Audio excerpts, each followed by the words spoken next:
ಪ್ರಿಯ ವೀಕ್ಷಕರೇ, ಎಲ್ರಿಗೂ ನಮಸ್ಕಾರ. ನಾನು ನಿಮ್ಮ ಪ್ರೀತಿಯ ಮಗಲ್ಮಕ್ಕಿ ಗಣೇಶ್, ಸ್ಥಾನಿಕ ಸಂಪಾದಕ, ಅವಿನ್ ಟಿವಿ. ಇವತ್ತೊಂದು ವಿಶೇಷ ಕಾರ್ಯಕ್ರಮ. ಅವಿನ್ ಟಿವಿನಲ್ಲಿ ಯಾವಾಗಲೂ ವಿಶೇಷ ಕಾರ್ಯಕ್ರಮನೇ, ಆದರೆ ಇವತ್ತೊಂದು ಭಾಳ ವಿಶೇಷ ಕಾರ್ಯಕ್ರಮ. ನಾವು ಲೈವ್ ಮಾಡ್ತಾ ಇದ್ದೀವಿ. ನೀವೇನು ಮಾಡಬೇಕು? ಲೈಕ್ ಮಾಡಿ, ಶೇರ್ ಮಾಡಿ, ಕಾಮೆಂಟ್ ಮಾಡಬೇಕು.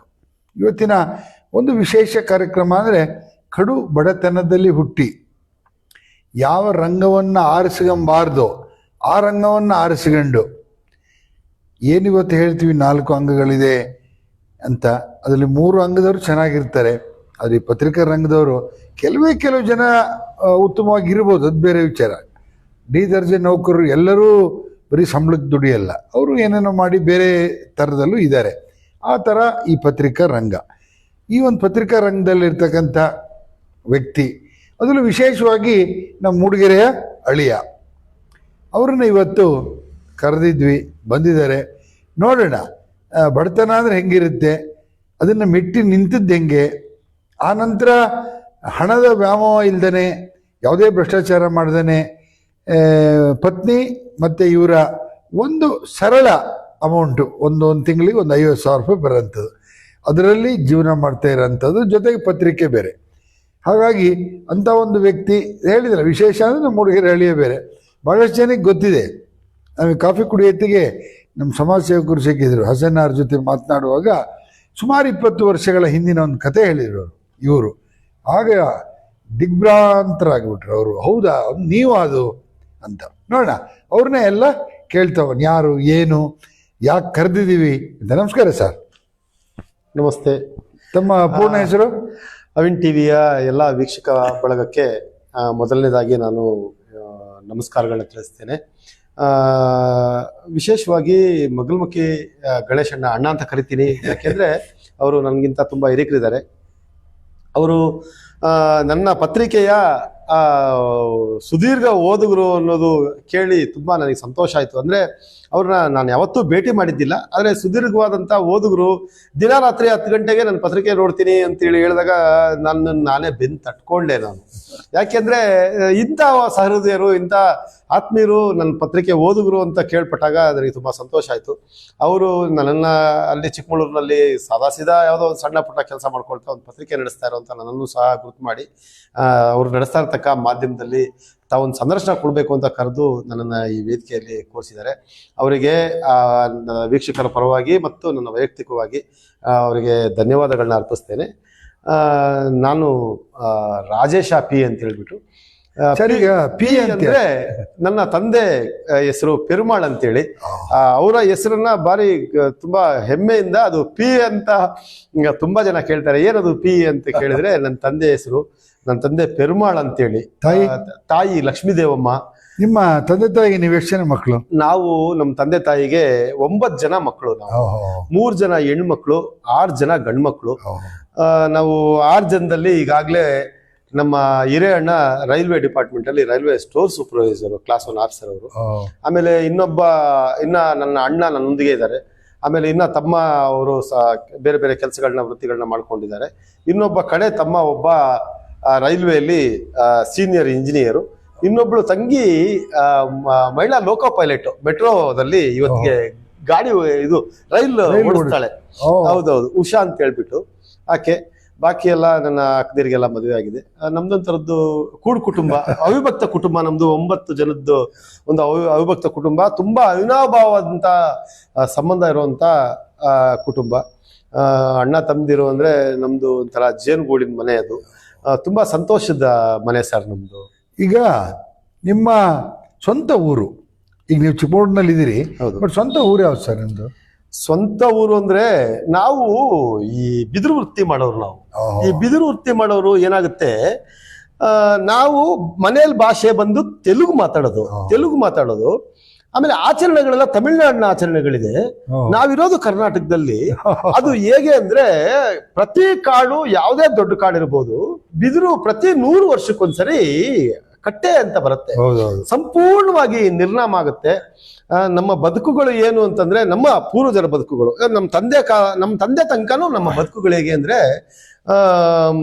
ಕಾಡಲ್ಲಿ ಹೋಗೋದು, ಕಾಡಿಗೆ ಹೋಗೋದು, ಆ ಕಾಡಿನ ಆ ಬಿದಿರು ಮೇಳೆ ಕೆಳಗೆ ಇರುವಂತ ಸೀರೆ ಬಟ್ಟೆಗಳನ್ನ ಕಟ್ಕೊಂಡು ಅಲ್ಲಿ ಬಿದಿರು ಕಡ್ದು ಅಲ್ಲಿ ಕೆಲಸ ಮಾಡುವಂಥದ್ದು. ವಿಶೇಷವಾಗಿ ನಮ್ಮ ಮಲೆನಾಡಿಗೆ ನಾವು ಬಂದಿದ್ದು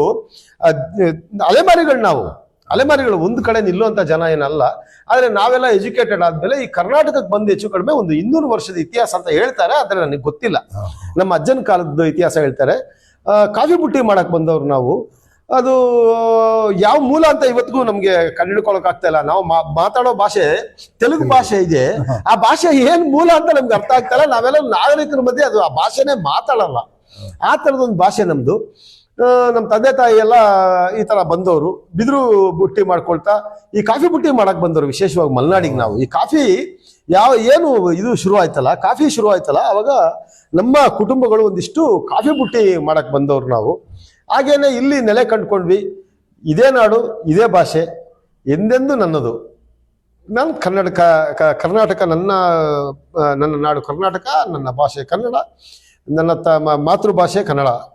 ಈಗ ತೆಲುಗು ಅನ್ನೋದು ಅದು ಎಲ್ಲೋ ಮನೆ ಒಳಗಿರುತ್ತೆ, ಅದು ಅನಿವಾರ್ಯ ಬಿದ್ದರೆ ಮಾತಾಡೋದು ಬಿಟ್ರೆ ಕನ್ನಡ ಭಾಷೆ ನಾವು ಮಾತಾಡುವಂಥದ್ದು. ಹೀಗೆ ಸರ್ ನಮ್ಮ ಕುಟುಂಬ. ಚಿಕ್ಕಮಗಳೂರಿನ ಅಂಬೇಡ್ಕರ್ ರಸ್ತೆಯ ಕಳೆದ 200 ವರ್ಷಗಳ ಹಿಂದೆ ನಾವು ಚಿಕ್ಕಮಗಳೂರಿಗೆ ಬಂದಿದ್ದು ಅಂತ ನಮ್ಮ ತಂದೆ ತಾಯಿಗಳು ಹೇಳ್ತಾ ಇದ್ರು. ಚಿಕ್ಕಮಗಳೂರಿನ ಅಂಬೇಡ್ಕರ್ ರಸ್ತೆಯಲ್ಲಿರ್ತಕ್ಕಂಥ ಜೋಪಡಿಗಳಲ್ಲಿ ನಾವು ವಾಸ ಮಾಡ್ತಾ ಇದ್ವಿ. ನಮ್ದೆಲ್ಲ ಗುಡಿಸಲುಗಳು ಅವಾಗೆಲ್ಲ.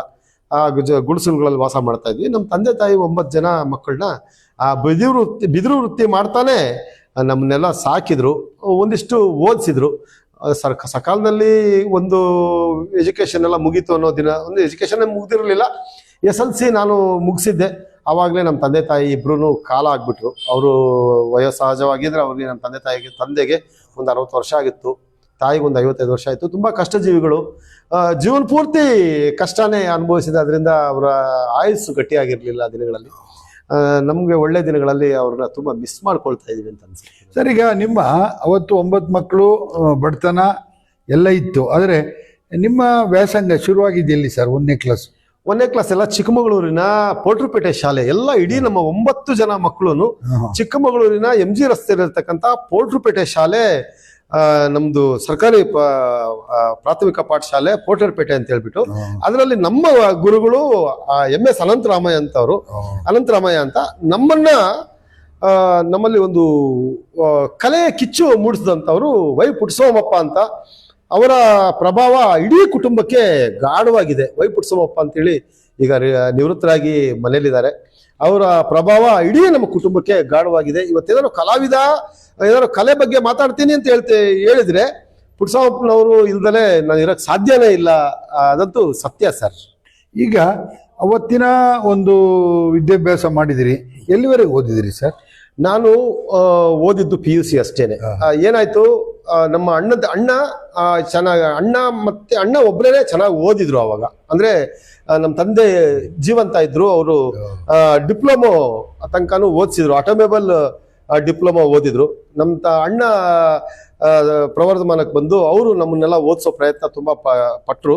ಆದ್ರೆ ಮನೆಯಲ್ಲಿರ್ತಕ್ಕಂಥ ಎಲ್ಲ ಮಕ್ಕಳು ಓದಿದ್ರು, ಆದ್ರೆ ನನಗೆ ಯಾಕೋ ವಿದ್ಯೆ ತಲೆಗೆ ಹತ್ತಿಲ್ಲ.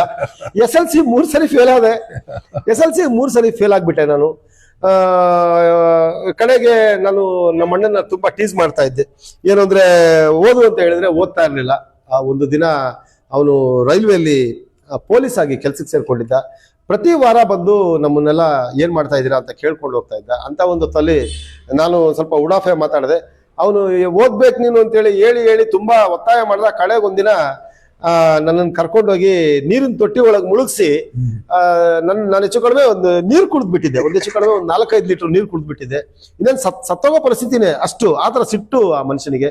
ಅವನು ನೀರಲ್ಲಿ ಮುಳುಗಿಸ್ಬಿಟ್ಟ ನನ್ನನ್ನು. ಮುಳುಗಿಸಿ ಆಮೇಲೆ ನಮ್ಮ ತಾಯಿ ಬಂದು, ಮಗನ್ ಸಾಯಿಸ್ಬೇಕು ಅಂತಿದೇನೋ, ಬಿಡೋ, ಓದಿದ್ರೆ ಓದ್ತಾನೆ, ಬಿಡ್ತಾನೆ ಅಂತೇಳಿ ಹೇಳಿದ್ರು.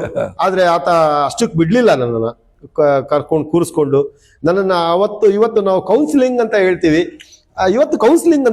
ಆದ್ರೆ ಅವತ್ತು ಅಂತ ದಿನಗಳಲ್ಲೇ ಹೆಚ್ಚು ಕಡಿಮೆ 20-30 ವರ್ಷಗಳ ಹಿಂದ್ಗಡೆನೆ ಕೌನ್ಸಿಲಿಂಗ್ ನನ್ನನ್ನು ಕರ್ಕೊಂಡೋಗಿ ಮಯೂರ ಹೋಟ್ಲಲ್ಲಿ ಒಂದು ಮಸಾಲೆ ದೋಸೆ ತಿನ್ನಿಸಿ, ನೋಡು ತಮ್ಮ ಹಿಂಗೆಲ್ಲ ಮಾಡಬಾರ್ದು ಕಣೋ, ನೀನು ಅಟ್ಲೀಸ್ಟ್ ಒಂದು SLC ಪಾಸ್ ಮಾಡ್ಕೋ, ಆಮೇಲೆ ನಿನ್ನ ಇಷ್ಟಕ್ಕೆ ಏನು ಬೇಕಾದ್ರೂ ಮಾಡ್ಕೋ ಅಂತೇಳಿ ಆ ಜ್ಞಾನ ಮಂದಿರದ ಕೃಷ್ಣಮೂರ್ತಿ ಮೇಸ್ಟ್ರುಗಳ ಹತ್ರ ನನ್ನನ್ನು ಕರ್ಕೊಂಡೋಗಿ ಸೇರಿಸ್ದ. 3 ಸಬ್ಜೆಕ್ಟ್ ಫೇಲ್ ಆಗಿತ್ತು.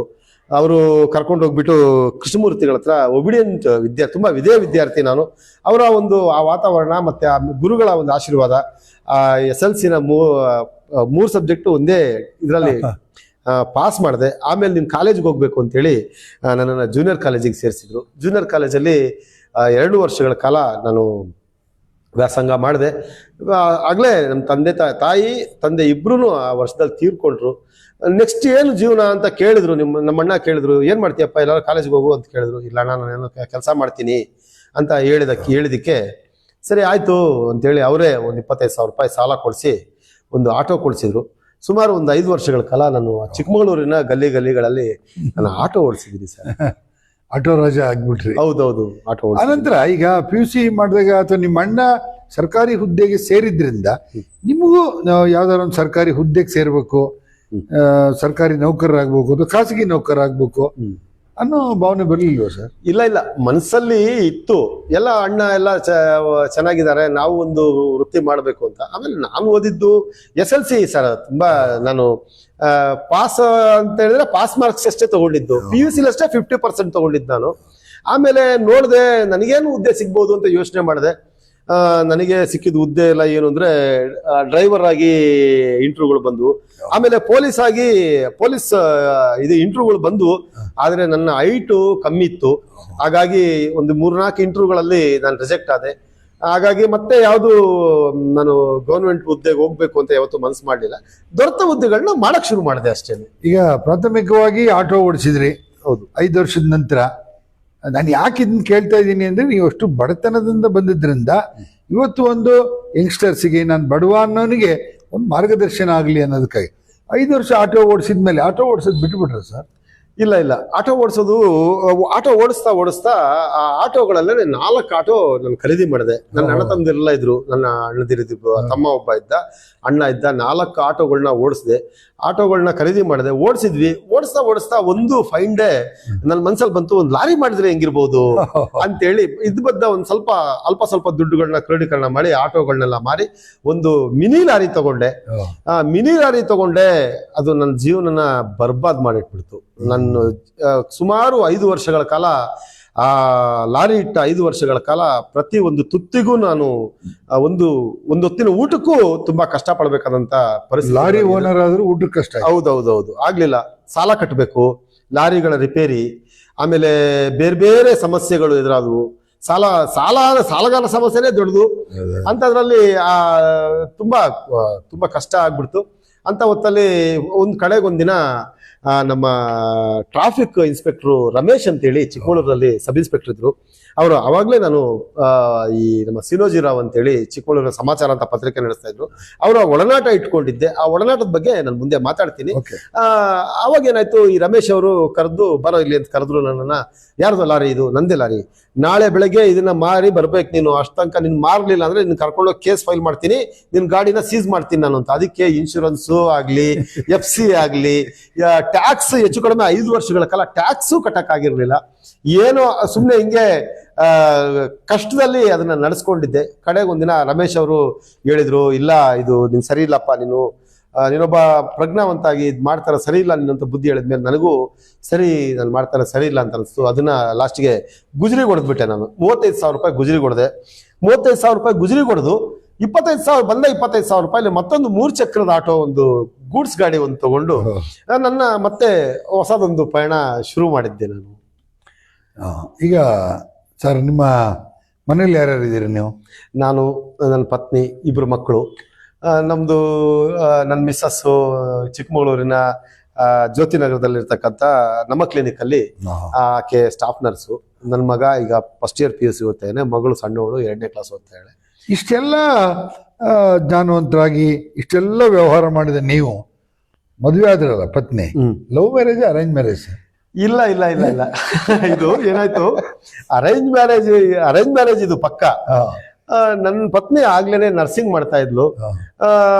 ನನಗೆ ನಮ್ಮ ಹಿರೇ ಅಣ್ಣನ ಬಲ ತುಂಬಾ ಇತ್ತು. ನಮ್ಮ ಕೈಯಲ್ಲಿ ಏನೂ ಇರ್ಲಿಲ್ಲ ಆ ದಿನಗಳಲ್ಲಿ.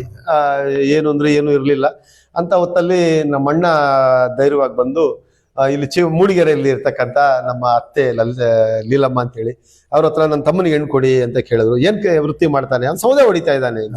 ಸೌದೆ ಹೊಡಿತಾ ಇದ್ದಾನೆ, ಅವ್ನಿಗೆ ಹೆಣ್ಣು ಕೇಳ್ತಿಯಲ್ಲಪ್ಪ ಅಂತ ಕೇಳಿದ್ರು. ಇಲ್ಲ, ಅವ್ನು ಏನೋ ಸಾಧಿಸ್ಬೇಕು ಅಂತ ಇದ್ದಾನೆ, ಇವತ್ತಲ್ಲ ನಾಳೆ ಏನೋ ಸಾಧಿಸ್ತಾನೆ, ಅವ್ನಿಗೆ ಹೆಣ್ಣು ಕೊಡ್ಬೇಕು ನೀವು ಅಂತೇಳಿ ಅವನೇ ಧೈರ್ಯವಾಗಿ ನಿಂತು ಏನಾದ್ರು ಮಾಡೋಣಂತೆ, ಅವನಿಗೆ ಕೊಡಿ ಹೆಣ್ಣು ಅಂತೇಳಿ ನಮ್ಮ ಅಣ್ಣನ ಬಲದ ಮೇಲೆ ನನಗೆ ಹೆಣ್ಣು ಕೊಟ್ರು. ಆಮೇಲೆ ಅವಳು ಓದ್ತಾ ಇದ್ದವಳಿಗೆ 2 ವರ್ಷ 3 ವರ್ಷಗಳ ಕಾಲ ಇರೋ ಸಂಕಷ್ಟದಲ್ಲೂ ಅದೇ ಸರ್ಕಾರದ ಹಾಸ್ಟೆಲ್ ಅಲ್ಲಿ ಇದ್ಲು. ಒಂದು ಸಣ್ಣ ಪುಟ್ಟ ಖರ್ಚುಗಳಿಗೆ ನಾನು ಕೊಟ್ಕೊಳ್ತಾ ಅವಳನ್ನ ಓದಿಸಿ ಆದ್ಮೇಲೆ ಚಿಕ್ಕಮಗಳೂರಿಗೆ ಬಂದ್ವಿ. ಚಿಕ್ಕಮಗಳೂರಿಗೆ ಬಂದ ನಂತರ ಗುತ್ತಿಗೆ ಆಧಾರದಲ್ಲಿ ಸ್ಟಾಫ್ ನರ್ಸಿಗೆ ಒಂದು ವೃತ್ತಿ ಸಿಕ್ತು. ಒಂದು 6,000 ರೂಪಾಯಿ ಸಂಬಳ. ಆವಾಗ ಆ ವೃತ್ತಿ ಮಾಡಿದ್ವಿ. ನಾವು ಮಲ್ಲಂದೂರಲ್ಲಿ ಸತತವಾಗಿ ಒಂದು 15 ವರ್ಷಗಳ ಕಾಲ ನಾವು ಕೆಲಸ ಮಾಡಿದ್ವಿ, ಮಲ್ಲಂದೂರು ಪ್ರಾಥಮಿಕ ಆರೋಗ್ಯ ಕೇಂದ್ರದಲ್ಲಿ. ನನ್ನ ಮಿಸ್ಸಸ್ ಮೊನ್ನೆ ತನಕನೂ ಅಲ್ಲೇನೆ ಕೆಲಸ ಮಾಡಿದ್ವಿ. ಆಮೇಲೆ ಅವರ ಸಣ್ಣದೊಂದು ಸಂಬಳ ಮತ್ತೆ ನನ್ನ ಒಂದು ದುಡಿಮೆ, ಒಂದು ಸಣ್ಣದೊಂದು ಜೀವನ, ಸಣ್ಣದಾಗಿ ತುಂಬಾ ಸರಳವಾದಂಥ ಜೀವನ ನಮ್ದು. ತುಂಬಾ ದೊಡ್ಡ ಕನಸುಗಳೆಲ್ಲ ಏನೂ ಕಂಡಿಲ್ಲ. ಇರೋದ್ರಲ್ಲೇ ಸಂತೃಪ್ತವಾಗಿ ಬದುಕಿದ್ವಿ. ಹೀಗೆ ಒಂದು ಯಾನ ನಮ್ದು ಆರಂಭ ಆಯ್ತು, ಕೌಟುಂಬಿಕ ಯಾನ ಆರಂಭ ಆಯ್ತು. ಮಗನ್ನ ಅಲ್ಲೇ ನಾವು ಇದರಲ್ಲಿ ಸೇರಿಸಿದ್ದೆ. ನಾನು ಮೊದಲನೇ ಬಾರಿ MES ಅಲ್ಲಿ ಕನ್ನಡ ಮೀಡಿಯಂಗೆ ಸೇರಿಸಿದ್ದೆ. ನಂತರದ ದಿನಗಳಲ್ಲಿ ಕೇಂದ್ರೀಯ ವಿದ್ಯಾಲಯಕ್ಕೆ ಒಂದು ಸೀಟ್ ಸಿಗ್ಬೇಕು ಅಂತ ಅವಕಾಶ ಸಿಕ್ತು. ಅದಕ್ಕೆ ಹಾಕದೆ ಅವ್ನು ಚೆನ್ನಾಗಿ ಓದ್ದ. ಅವನು ಈಗ SLC ಪಾಸ್ ಮಾಡಿ ಈಗ PUC ಸರ್ಕಾರಿ ಪದವಿ ಪೂರ್ವ ಕಾಲೇಜು ಚಿಕ್ಕಮಗಳೂರಲ್ಲಿ ಓದ್ತಾ ಇದ್ದಾನೆ ಸರ್.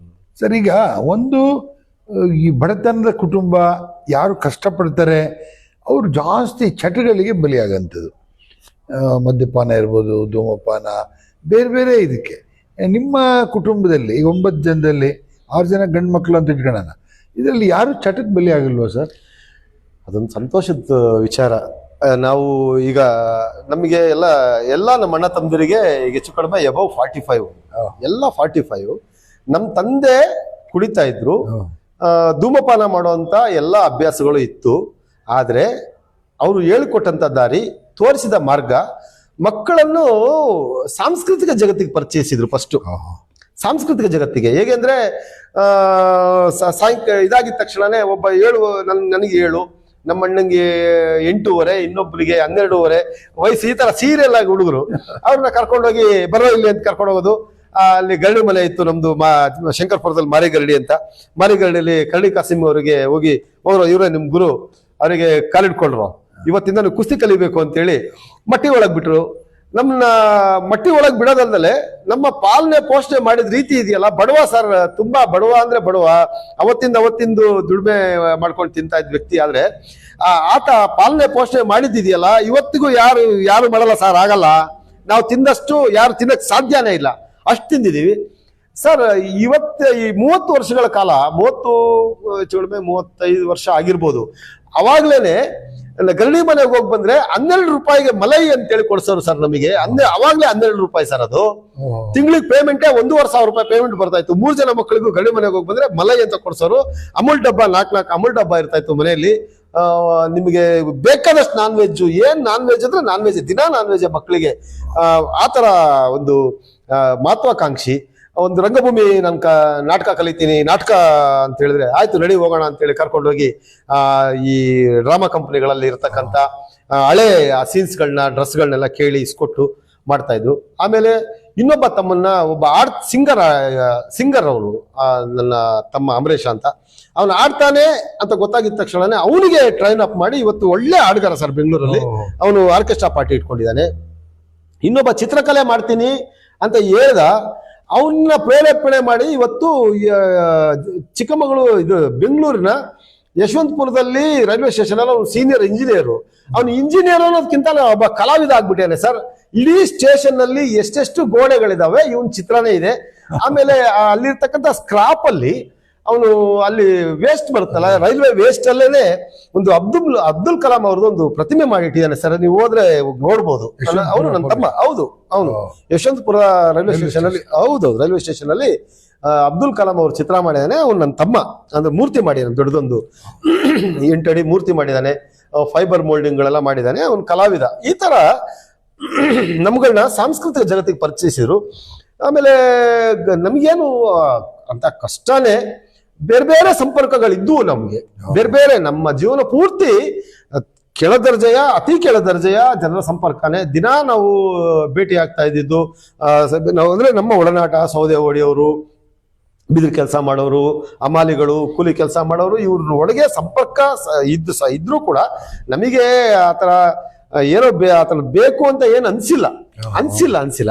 ಆಮೇಲೆ ನಮಗೆ ಸಿಕ್ಕಿದಂತ ಸಂಪರ್ಕಗಳೆಲ್ಲ ಒಳ್ಳೆ ಜ್ಞಾನವಂತರು ಸರ್, ನಮಗೆ ಸಿಕ್ಕಿದ ಪ್ರಜ್ಞಾವಂತರು. ಆಮೇಲೆ ನಾವು ಎಷ್ಟೇ ಈ ಇದ್ರಲ್ಲಿದ್ರೂ ಎಲ್ಲ ಒಂದು ನಮ್ಗೊಂದು ಪ್ರಜ್ಞೆ ಕಾಣಿಸ್ತಾ ಇತ್ತು. ನಮ್ಮ ಸುತ್ತ ಒಂದು ಒಳ್ಳೆದೊಂದು ಬಳಗ ಇದೆ, ಅವರೆಲ್ಲ ನಮ್ಮನ್ನು ನೋಡ್ತಾ ಇದ್ದಾರೆ. ನಾವು ಒಳ್ಳೆಯ ತಂದೆ ಮಕ್ಕಳು, ನಾವು ಈ ತರ ದಾರಿ ತಪ್ಪಬಾರ್ದು ಅನ್ನೋದು ನಮ್ಮ ಮನಸ್ಸಲ್ಲಿ ಒಂದಿತ್ತು. ಆ ನಿಟ್ಟಿನಲ್ಲಿ ಅದನ್ನ ಯೋಚನೆ ಮಾಡ್ಕೊಳ್ತಾ ಇದ್ವಿ. ಆಮೇಲೆ ಕಾಲಾಂತರಗಳಲ್ಲಿ ನಮಗೆ ಸಿಕ್ಕಂತ ಗುರುಗಳು, ನಮಗೆ ಸಿಕ್ಕಂತ ಸಂಪರ್ಕಗಳು ಒಳ್ಳೊಳ್ಳೆ ಸಂಪರ್ಕಗಳು ಸರ್. ನಾವು SLC PUC ಪಾಸ್ ಆದ ತಕ್ಷಣನೇ ನೆಹರು ಯುವಕ ಕೇಂದ್ರದಲ್ಲಿ ಮಂಜುನಾಥ್ ರಾವ್ ಅಂತ ಒಬ್ರು ಇದ್ರು. ಅವರು ನನಗೆ ನನ್ನ ಬಿದಿರು ಕೆಲಸ ಮಾಡುವಂತ ಜೋಪಡಿಗೆ ಸೀದಾ ಬಂದು ಇಳಿದು ನನ್ನನ್ನ ಅವ್ರ ಕಾರ್ಯಕ್ರಮಗಳಿಗೆಲ್ಲ ಕರ್ಕೊಂಡು ಹೋಗ್ತಾ ಇದ್ರು. ನಮ್ಮ ಮನಸ್ಸುಗಳಲ್ಲಿ ಏನು ಅನಿಸ್ತಾ ಇತ್ತು ಅಂದ್ರೆ ನಮ್ಮ ಸುತ್ತ ಒಂದು ಯಾವುದೋ ಒಂದು ಬೇಲಿ ಇದೆ, ನಾವು ಮಾಡೋ ಒಳ್ಳೇದು ಕೆಟ್ಟದು ನೋಡ್ತಾ ಇದ್ದಾರೆ ಅನ್ನೋ ಒಂದು ಭಯ ಇತ್ತು. ಹಾಗಾಗಿ ನಮಗೇನು ಆ ಥರದೆಲ್ಲ ಬೇಕು ಅಂತ ಏನು ಅನ್ಸಿರ್ಲಿಲ್ಲ. ಇವತ್ತಿಗೂ ಏನಿಲ್ಲ, ಆ ಥರದೆಲ್ಲ ಬೇಕು ಅಂತೆಲ್ಲ ಏನಿಲ್ಲ. ತುಂಬಾ ಆರಾಮಾಗಿದ್ದೀವಿ ನಾವು. ಈಗ ನೀವು ಪತ್ರಿಕಾ ರಂಗಕ್ಕೆ ಬಂದ್ರಿ, ಕೊನೆಯಲ್ಲಿ ಅದನ್ನ ಮಾತಾಡೋಣ. ಅದಕ್ಕಿಂತ ಮುಂಚೆ ನಿಮ್ಮ ಗೊಂಬೆ ಆಟ, ಬೇರೆ ಬೇರೆ ಕಲಾಕ್ಷೇತ್ರದಲ್ಲಿ ಏನೇನ್ ಮಾಡಿದ್ರಿ ಸರ್? ಏನಿಲ್ಲ, ಚಿಕ್ಕಮಗಳೂರಿನಲ್ಲಿ ಈ ಅದೇ ಮೊದಲನೇ ಹೇಳಿದೆ ವೈ ಪುಟ್ಸವಪ್ಪ ಅಂತೇಳಿ ಪೋಟ್ರುಪೇಟೆ ಶಾಲೆಯಲ್ಲಿ ಅವ್ರು ನಮಗೆ ಸಿಕ್ಕ ಯಾವಾಗ ಅವಕಾಶ ಆಯ್ತು ಕರ್ಕೊಂಡು ಹೋಗಿ ನಮಗೆ ಬಣ್ಣ ಬಳಿತಾ ಇದ್ರು. ಅವ್ರ ಸಂಪರ್ಕದಲ್ಲೇ ಇದ್ದಾಗ ಚಿಕ್ಕಮಗಳೂರಿನ ಪ್ರತಿಭಾ ಕಲಾವಿದರು ಅಂತೇಳಿ MB ಶಿವಪ್ಪ ಅಂತೇಳಿ ಅವರು ಇದರಲ್ಲಿ ಇನ್ಕಮ್ ಟ್ಯಾಕ್ಸ್ ಆಫೀಸಲ್ಲಿ ಕೆಲಸ ಮಾಡ್ತಾ ಇದ್ರು, MB ಶಿವಪ್ಪ ಅಂತ. ಅವರ ಕಲಾ ತಂಡದಲ್ಲೂ ಅವ್ರ ನಾಟಕಗಳು ನಾನು ಕೆಲಸ ಮಾಡೋ ನಡುವೆ ತುಂಬಾ ಒತ್ತಡದ ಕೆಲಸದ ನಡುವೆ ಕೂಡ ನಾಟಕ ಅಂತ ಕರೆದ್ರೆ ಸಂಜೆ ರಿಹರ್ಸಲ್ಗೆ ಹೋಗ್ತಾ ಇದ್ವಿ. ಅವರ ಸಂಪರ್ಕಕ್ಕೆ ಬಂದ್ಮೇಲೆ ನಾನು ರಂಗಭೂಮಿ ನಂಟು ಬಂತು ನನಗೆ.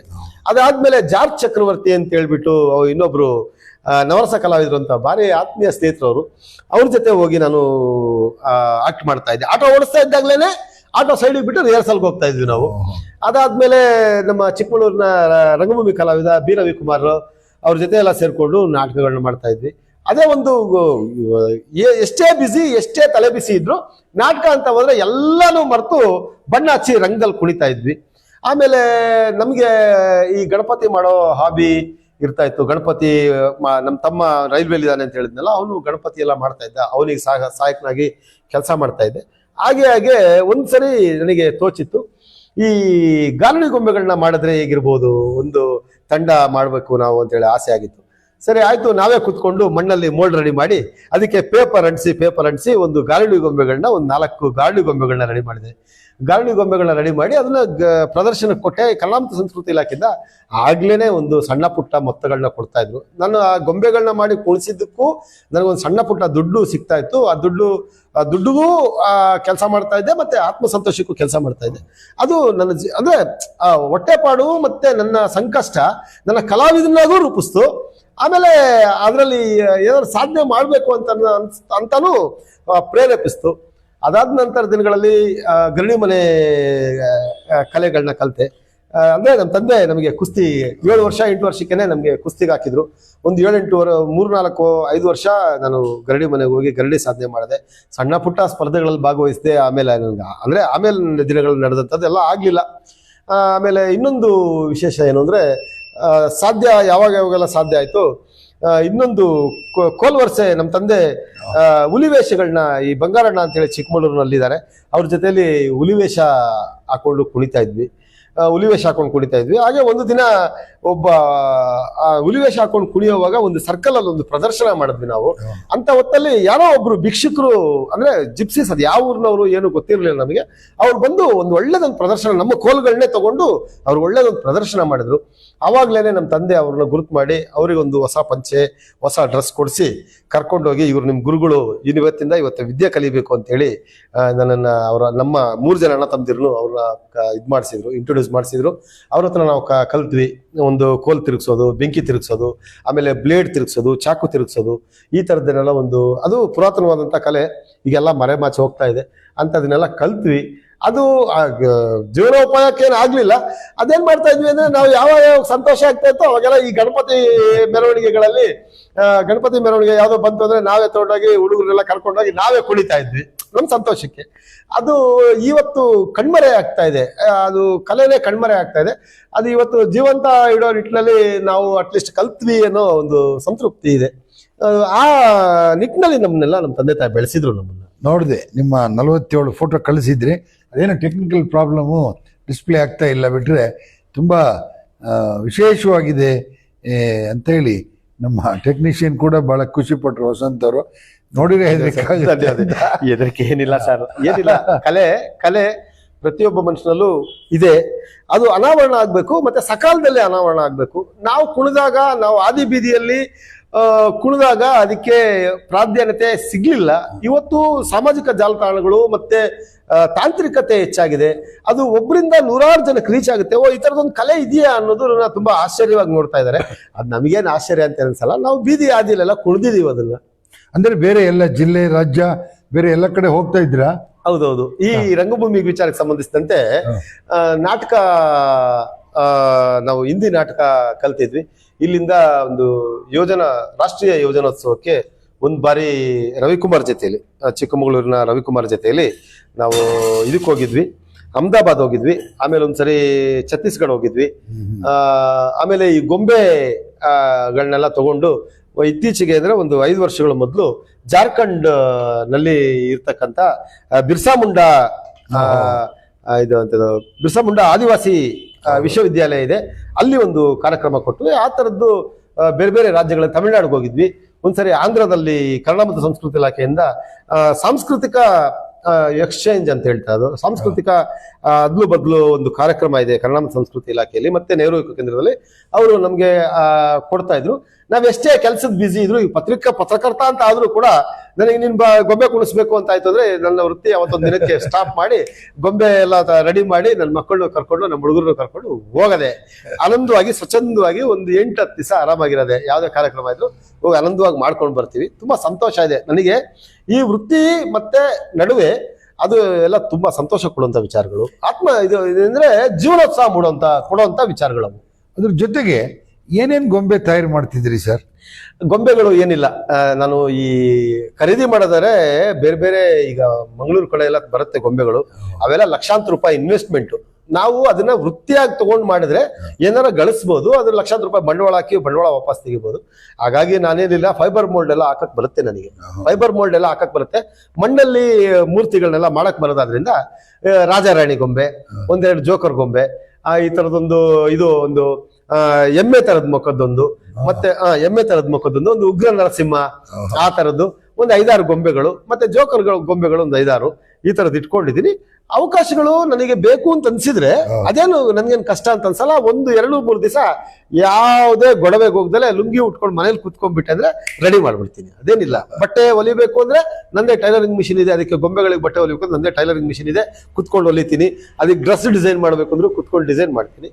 ಏನು ಇಲ್ಲ, ಅದ್ ಮಾಡ್ಬೇಕು ಅಂತಂದ್ರೆ 2 ದಿವಸ ಎಲ್ಲೂ ಹೋಗಲ್ಲ. ಏನ್ ಪತ್ರಿಕೆ ಎಲ್ಲ ನಮ್ಮ ಸ್ನೇಹಿತರುಗಳಿಗೆ ಹೇಳಿ, ಪತ್ರಿಕೆ ನೀವು ಮಾಡಿ, 1 ದಿವಸ ನಾನು ಬರಲ್ಲ ಅಂತೇಳಿ ಆಫೀಸ್ಗೆ ರಜಾ ಮಾಡಿ ಮನೇಲಿ ಕುತ್ಕೊಂಡು ಮಾಡ್ತೀನಿ. ತುಂಬಾ ಸಂತೋಷ, ಅದನ್ನೆಲ್ಲ ಎಂಜಾಯ್ ಮಾಡ್ತೀನಿ. ಅದು ಬಿಟ್ರೆ ಬೇರೆ ಮಹಿಷಾಸುರ, ಗಣಪತಿ ಆ ಥರದ್ದೆಲ್ಲ ಏನಾದ್ರು? ಮಹಿಷಾಸುರ ಅದೇ ಜೀವನೋಪಾಯಕ್ಕೋಸ್ಕರ ಅಷ್ಟೇ, ಬೇರೆ ಏನು ಇಲ್ಲ. ಅದೆಲ್ಲ ಶೋಕಿಗೆ ಮಾಡಿದ್ದೇನಲ್ಲ.